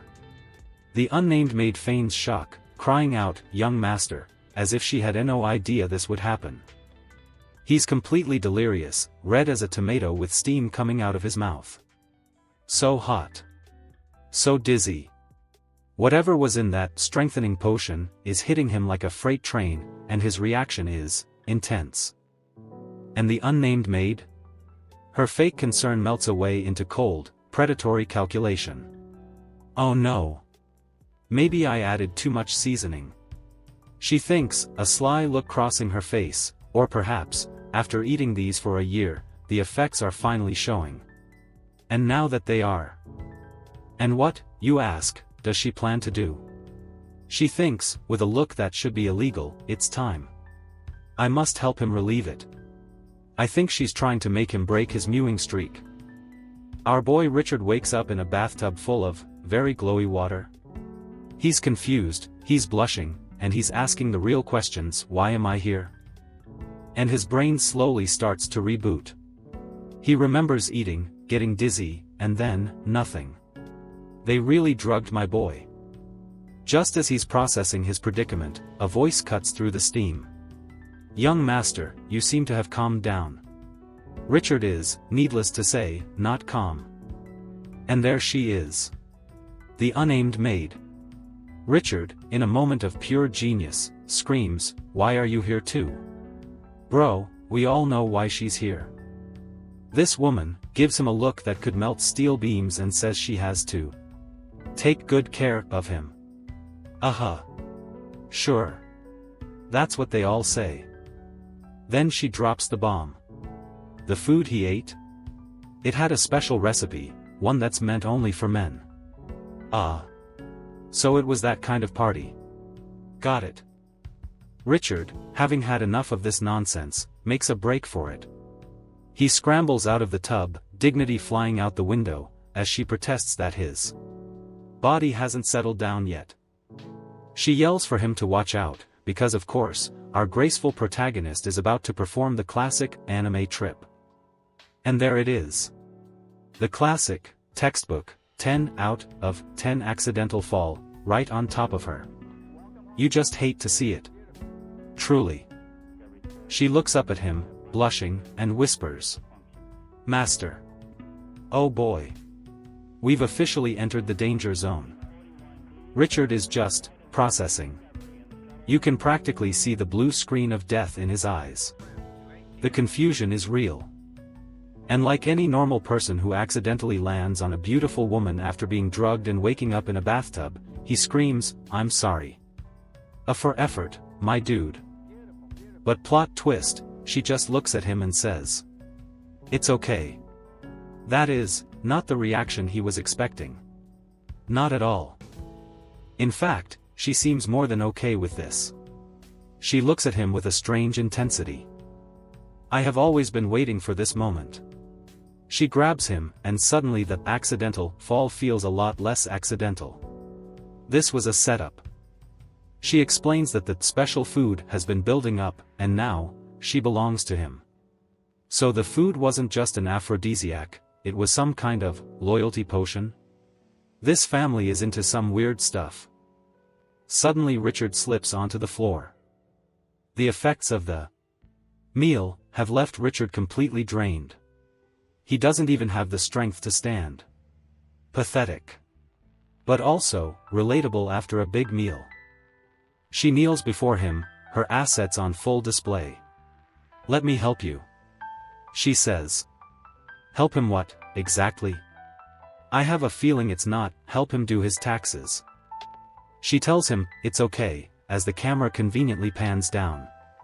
Oh, we are absolutely heading into rated M for mature territory now. Her divine purpose, apparently, is to serve him, and help him calm down. The double quotes around calm down are doing some heavy lifting here, folks. She then begins her perfectly normal and definitely not weird calming down. YouTube, please don't demonetize me, I'm trying here. And that is the face of a man who is being calmed down very effectively. Because as she looks up at him, she reveals the final twist. This whole ordeal was the mission she was brought here for. This wasn't just a thirsty maid, this was a plot.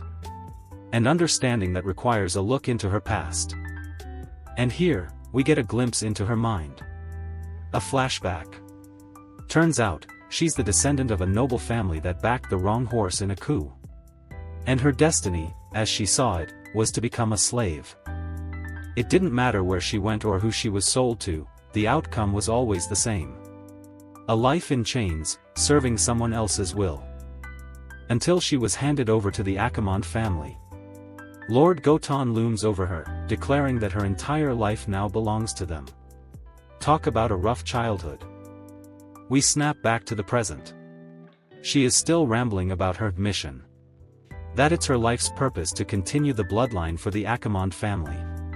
She's been so brainwashed that she sees this degrading task as a holy duty. But Richard, he's not listening to her words. He's seeing her. He's seeing past the mission and the brainwashing. And he has a flashback of his own.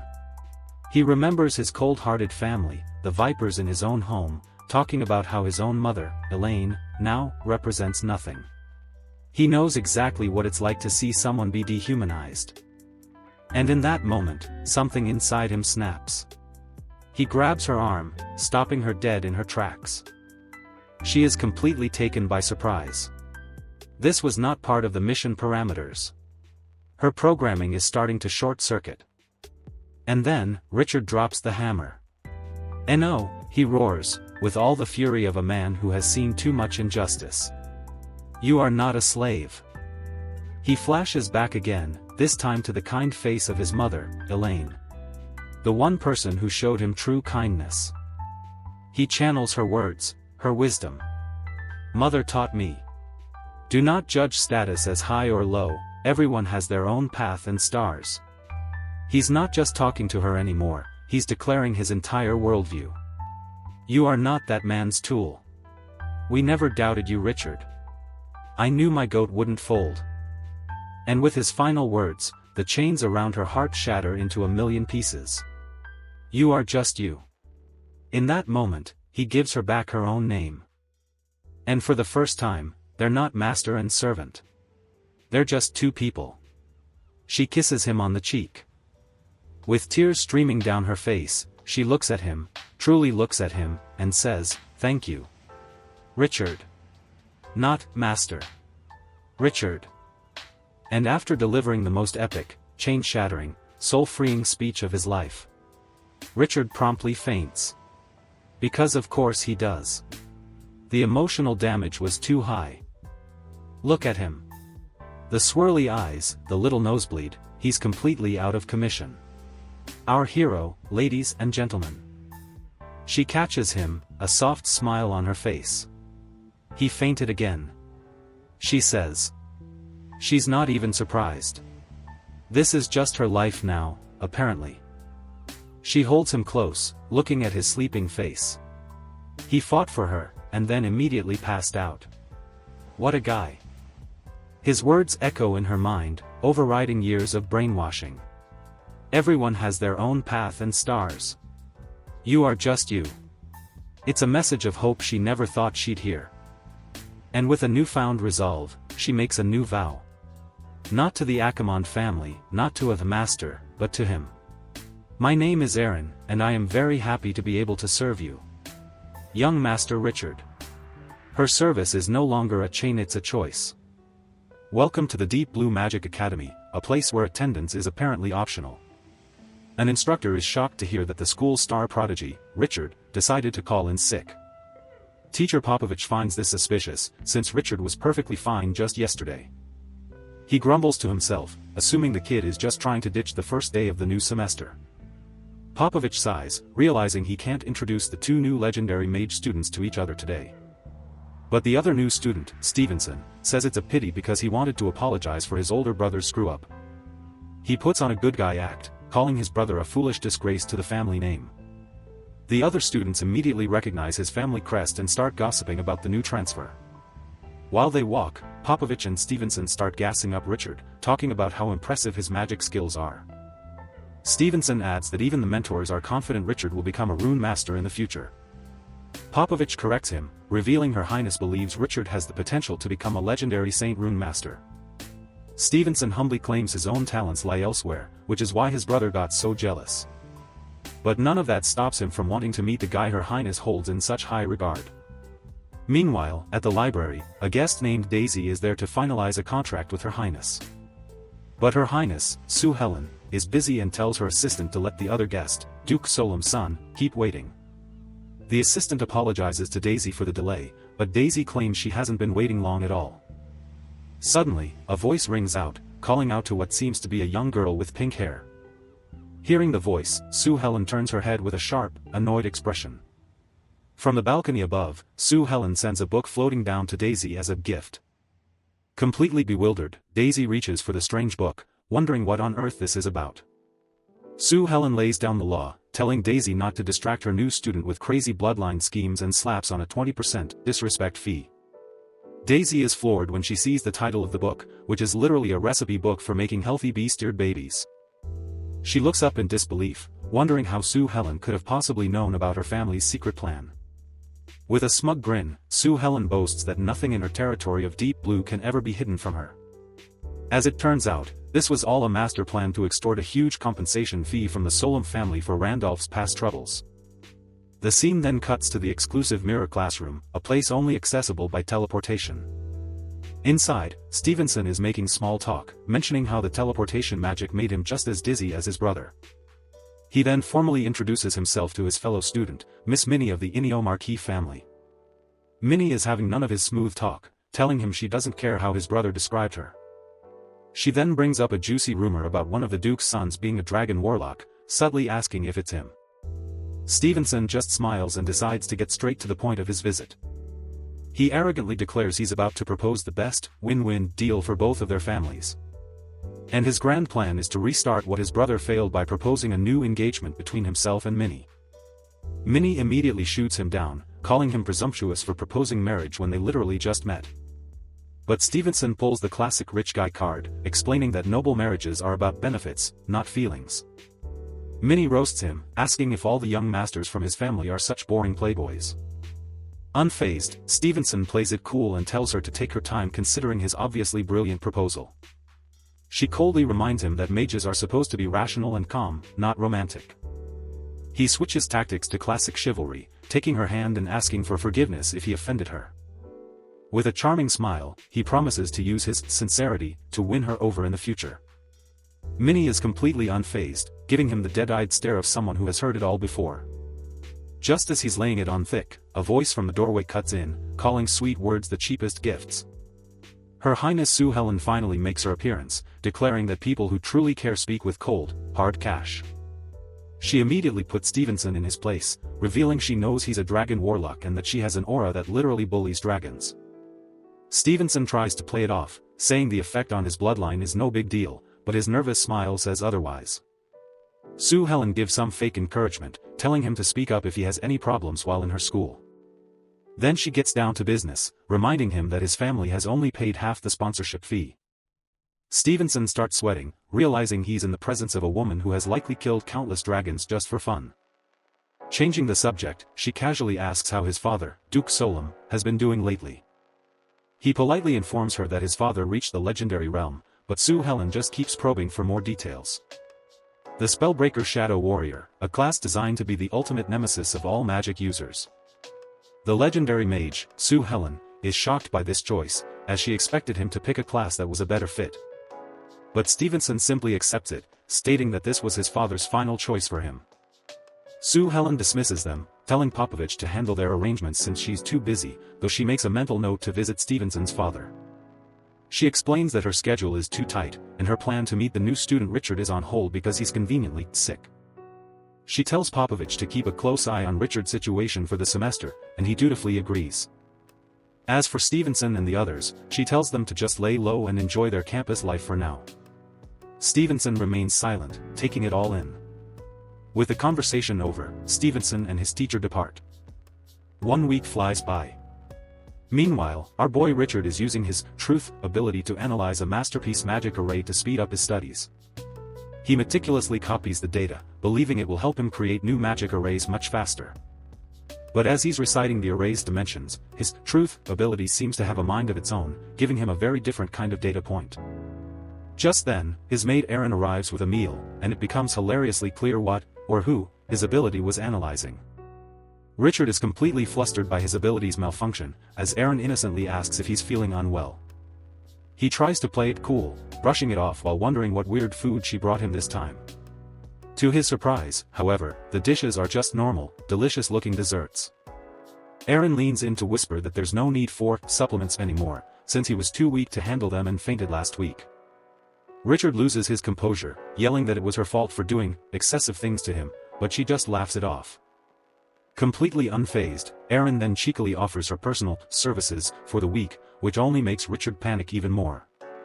Erin calmly explains that she followed his instructions to make her outfit less revealing, but Richard insists that's not what he was talking about. She clarifies that this special, revealing attire is reserved only for when she's serving him each week. Completely defeated, Richard quickly changes the subject, trying to get back to his meal and his mountain of homework. But then Erin drops a bombshell, revealing that she also understands magic and offers to help him. As she explains her background, Richard's truth ability confirms it, showing her magic power is close to level 3. And if that wasn't enough, she reveals she's also an expert intel gatherer who's already investigated his classmates for him. As she begins to drop information on the families backing the other students, Richard starts to realize her true value. His mind immediately goes to his new rival Stevenson, a student he still hasn't met because he was supposedly sick. Sensing an opportunity, he asks if she has a way to find out more about this mysterious new student. A greedy, smug smile spreads across Erin's face. This is exactly what she was waiting for. She holds out her hand and names her price for the intel, 1 gold coin. Richard pays up, and Erin officially accepts her first payment as his personal information broker. She declares it the Code of Secret Agents, clearly enjoying her new role a little too much. As dusk settles over the academy, their little meeting comes to an end.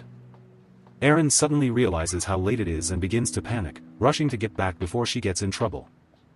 Now outside, she worries that she's about to violate the strict regulations by being out after dark. In her haste, she accidentally bumps into a mysterious figure lurking in the corridor. But it's no accident, as the figure grabs her arm and tells her to wait. The stranger startles her by asking if she is Miss Erin, confirming this was a targeted interception. The figure is none other than Stevenson, who ominously reveals that he knows much more than just her name.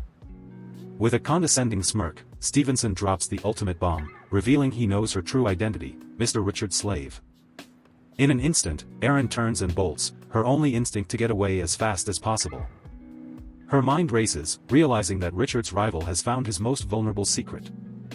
Pure panic sets in as she understands the gravity of the situation, her hidden background has been exposed. With the way back blocked by Stevenson, she sees only one path to escape, the teleportation array. She desperately clutches the gold coin Richard just paid her, willing to use her hard-earned fee to fuel her escape. But just as she's about to make it, a hand grabs her shoulder, her pursuer proving to be anything but simple. The teleportation array activates, but Stevenson is already there, mocking her attempt to spend a fortune just to avoid him. Trapped with him in the light of the teleportation circle, he delivers the final blow, questioning why a mere slave would pay such a high price. A mysterious man appears before the maid Erin, throwing her a bag of 200 gold coins to make a deal. Before Erin can even process the bribe, the figure turns to leave, pausing to finally introduce himself. He reveals his name is Stephen, a student at the same magic academy. Erin's blood runs cold as she recognizes the name. This is the exact person her master, Richard, had asked her to investigate. Her eyes widen in horror as she realizes he's from the rival Solem family. Stephen suddenly appears in her personal space, whispering that she surely hasn't forgotten their past. A dark memory surfaces, showing a young, shackled Erin under the crest of his family, revealing her past as a slave. He twists the knife, reminding her that his family was the very first to buy her. With a swift motion, he makes it clear that her past is a leash he now holds. The facade of a friendly chat drops as he violently grabs her.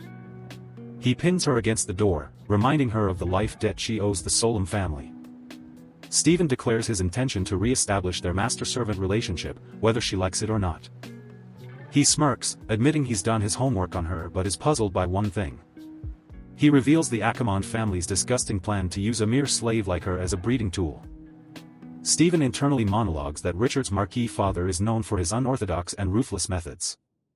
He thinks back to the Great War between his own father and a legendary magi, a conflict that shaped their family's fates. It was after that war that the Ackermond family absorbed fallen houses, including Erin's, reaping all the benefits. Bringing her back to the present, he tells her he knows she's gotten close to Richard, the Ackermond heir. He grabs her again, disgustingly commenting that her body is indeed perfect for raising the next generation. As he begins to lift her shirt, all Erin can do is weakly plead for him to stop. Stephen disgustingly tries to frame his assault as a reasonable deal, to help her buy her freedom. Terrified, Erin can only stammer out, asking what he truly wants from her. He finally drops the act, his face twisting into a manic grin as he screams his demand for her to become his woman. He then dangles a twisted fantasy in front of her, become his concubine and he'll free her from slavery, eventually making her a duchess. A single tear escapes her eye, her silence speaking volumes about the hellish choice he's given her. But just before things can escalate further, a mysterious magic sigil flares to life, interrupting the assault. The spell zaps Stephen and forces him back, making him furiously demand to know who dares to interfere. A new challenger enters the ring, a witch Stephen recognizes as Minnie, who clearly has no love for his family. Stephen accuses her of stalking him, but Minnie coolly claims she was just passing by this incredibly suspicious scene. He tries to downplay it as a deal with a slave woman, but when she calls him filthy, he immediately drops Richard's name to get her attention. And just like that, the mention of his rival gives Minnie a reason to stay. Stephen, ever the opportunist, immediately pivots to blackmailing Minnie, reminding her that her own family is in deep trouble. He reveals that Richard's own aunt, Viscount Alice Ackermond, is the one leading the military campaign that's destroying Minnie's homeland. He lays it out plainly, once Richard's powerful father joins the war, her family is finished.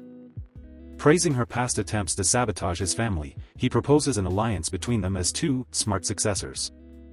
The stakes are high. If she refuses, a marriage contract between their houses becomes worthless, and her family faces total defeat. He delivers the final insult, telling the noble lady that if her house falls, she'll be no different from the slave Aaron. The scene cuts away from the confrontation, jumping forward 1 month in time. We return to the academy, where students are buzzing about the monthly test results, and unsurprisingly, Richard has once again claimed the top spot. The other students can only whisper in awe, revealing that he's already reached the strength of a level 3 mage, a monstrous feat for his age. Amidst the praise, Richard's thoughts are elsewhere as he approaches a fellow student he calls Sister Daisy. He finally asks the question that's been bothering him. He hasn't seen Aaron all month and wants to know where she's gone.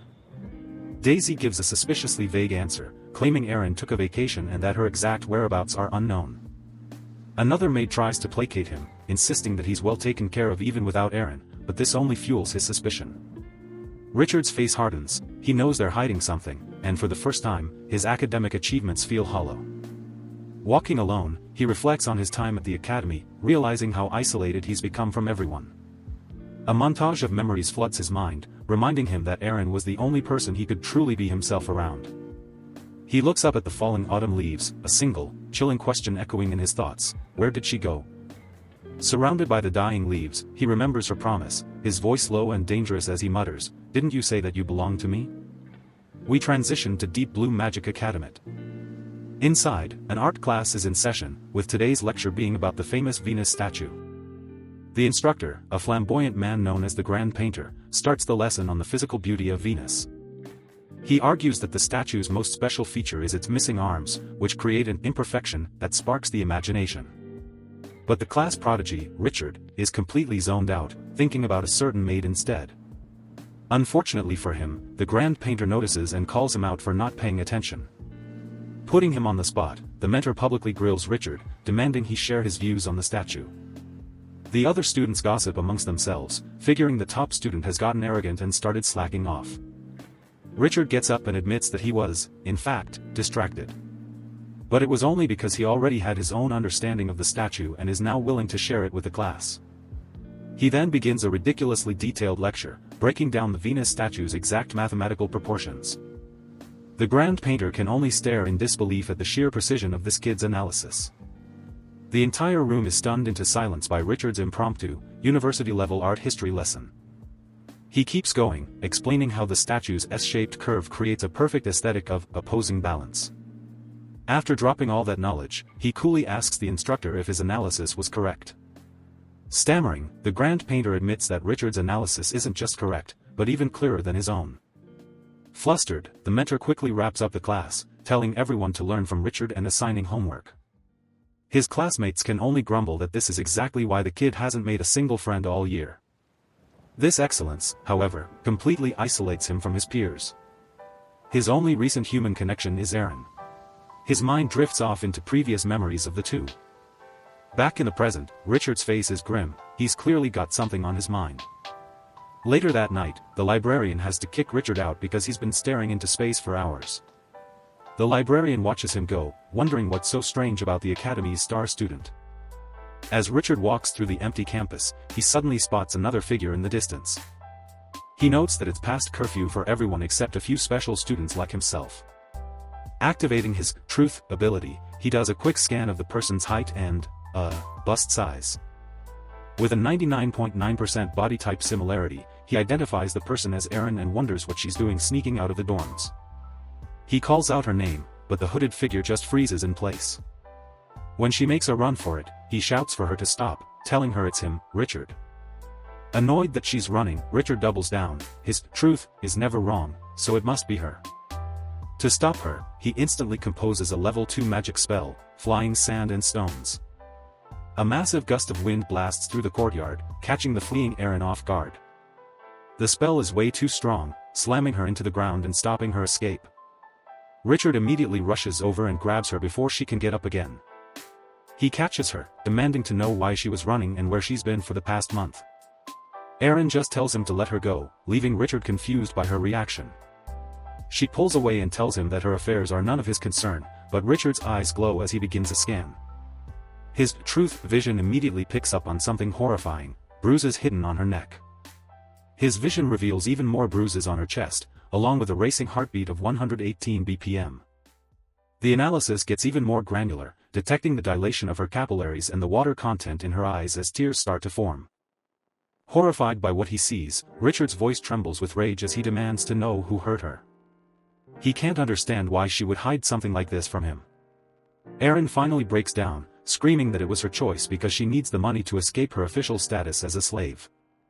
In a panic, Richard offers to get her the money, saying his powerful sister Daisy could easily help. But Erin completely shuts him down, making it clear she isn't interested in his charity. School grounds, Richard is suddenly called out by a mysterious figure from the shadows. The stranger casually walks down, questioning why Richard is out so late, completely ignoring Richard's bizarrely submissive posture. He introduces himself as another student of the legendary mage and tries to offer a handshake. But Richard isn't interested in making friends and coldly rejects the introduction before walking away.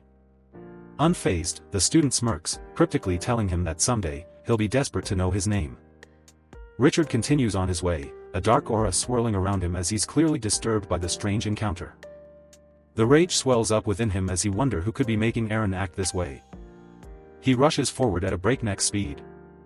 Richard vows that he will hunt them down. Behind him, a Richard-shaped hole through a thick tree trunk.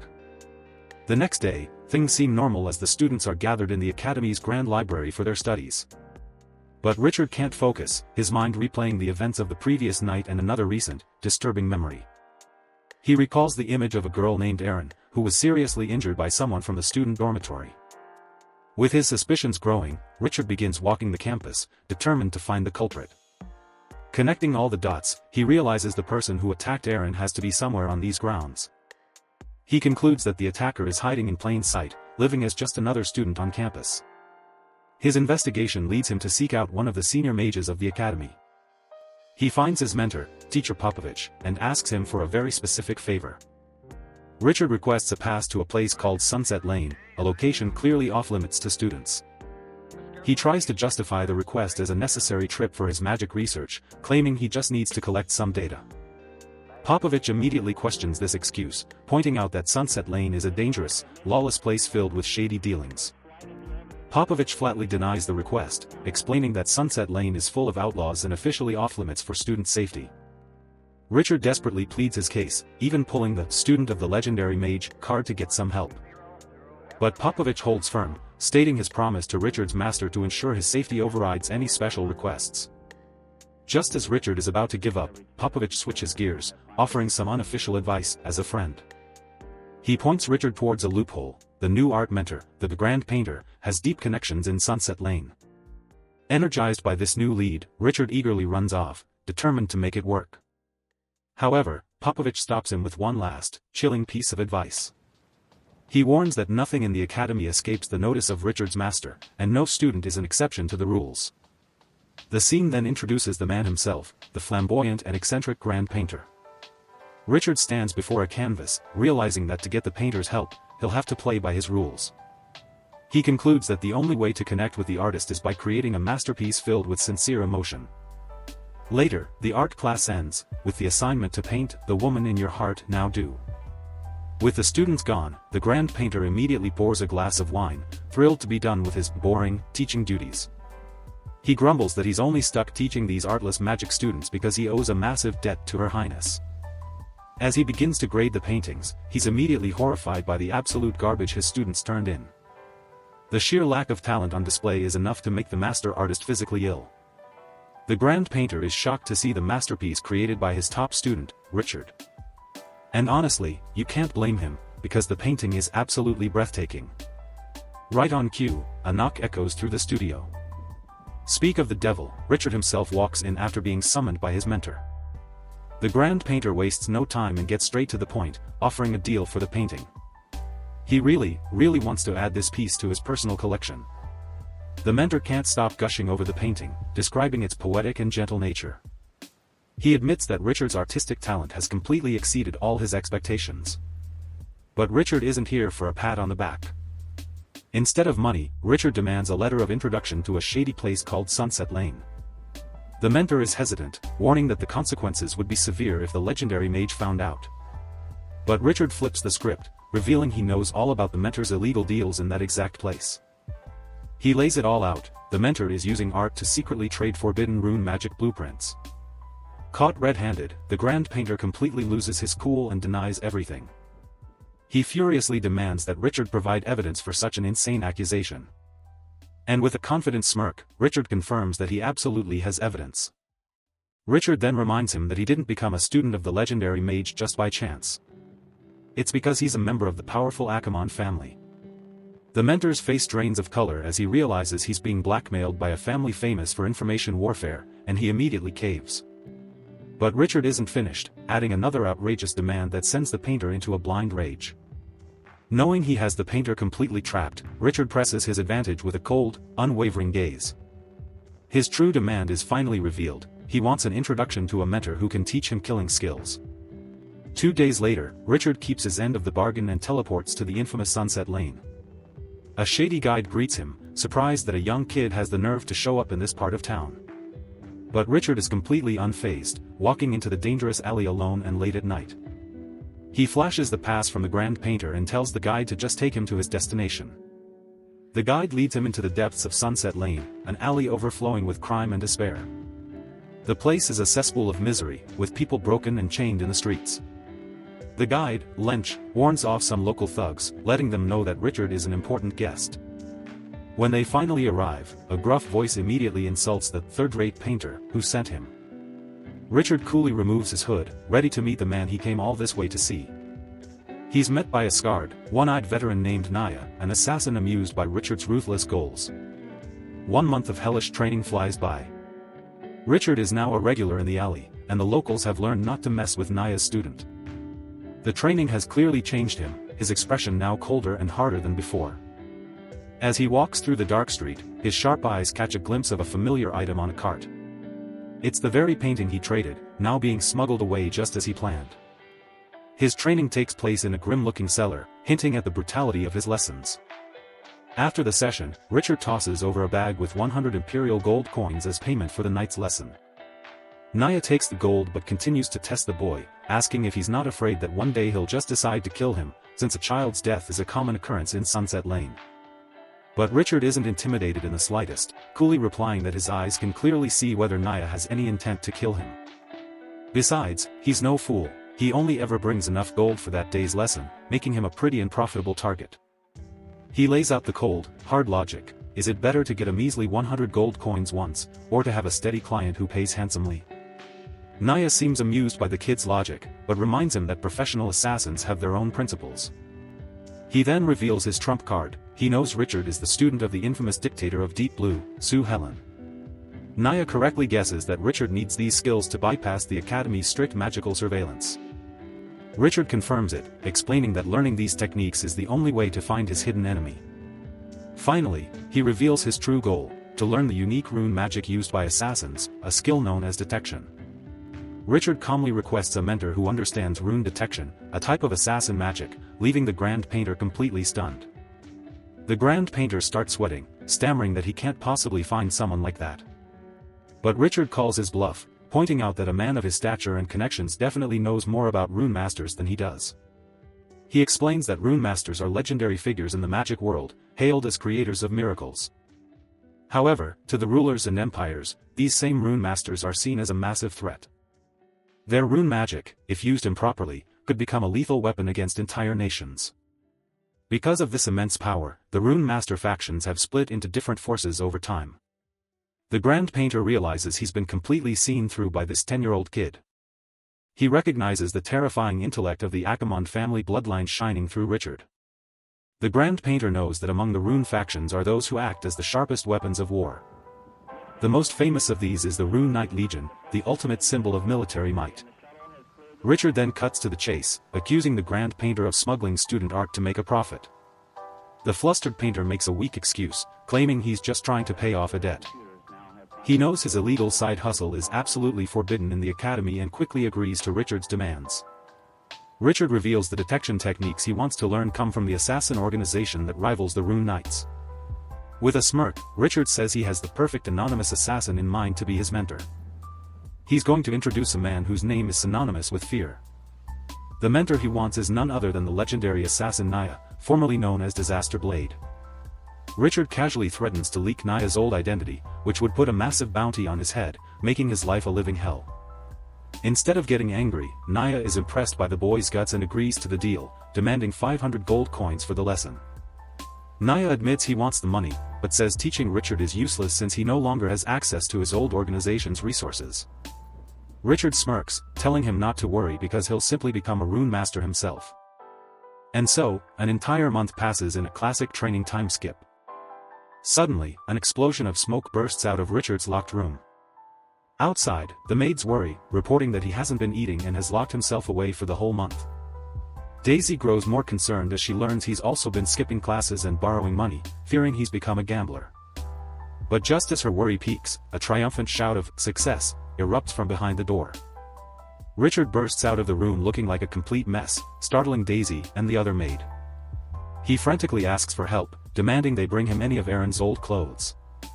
It's revealed that his month of seclusion was spent successfully replicating the construction detection rune. He begins the ritual by extracting the lingering scent from a piece of Aaron's clothing. The magic then materializes and concentrates that scent into a small, portable warning rune.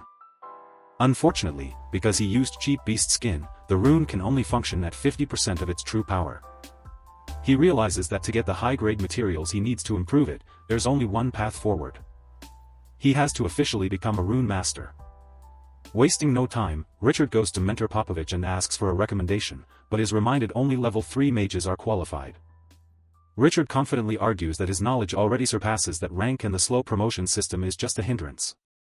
He pushes further, insisting he has the potential and doesn't want to waste time on magic he has already mastered. Declaring it his ultimate goal, he begs Mentor Popovich to help him.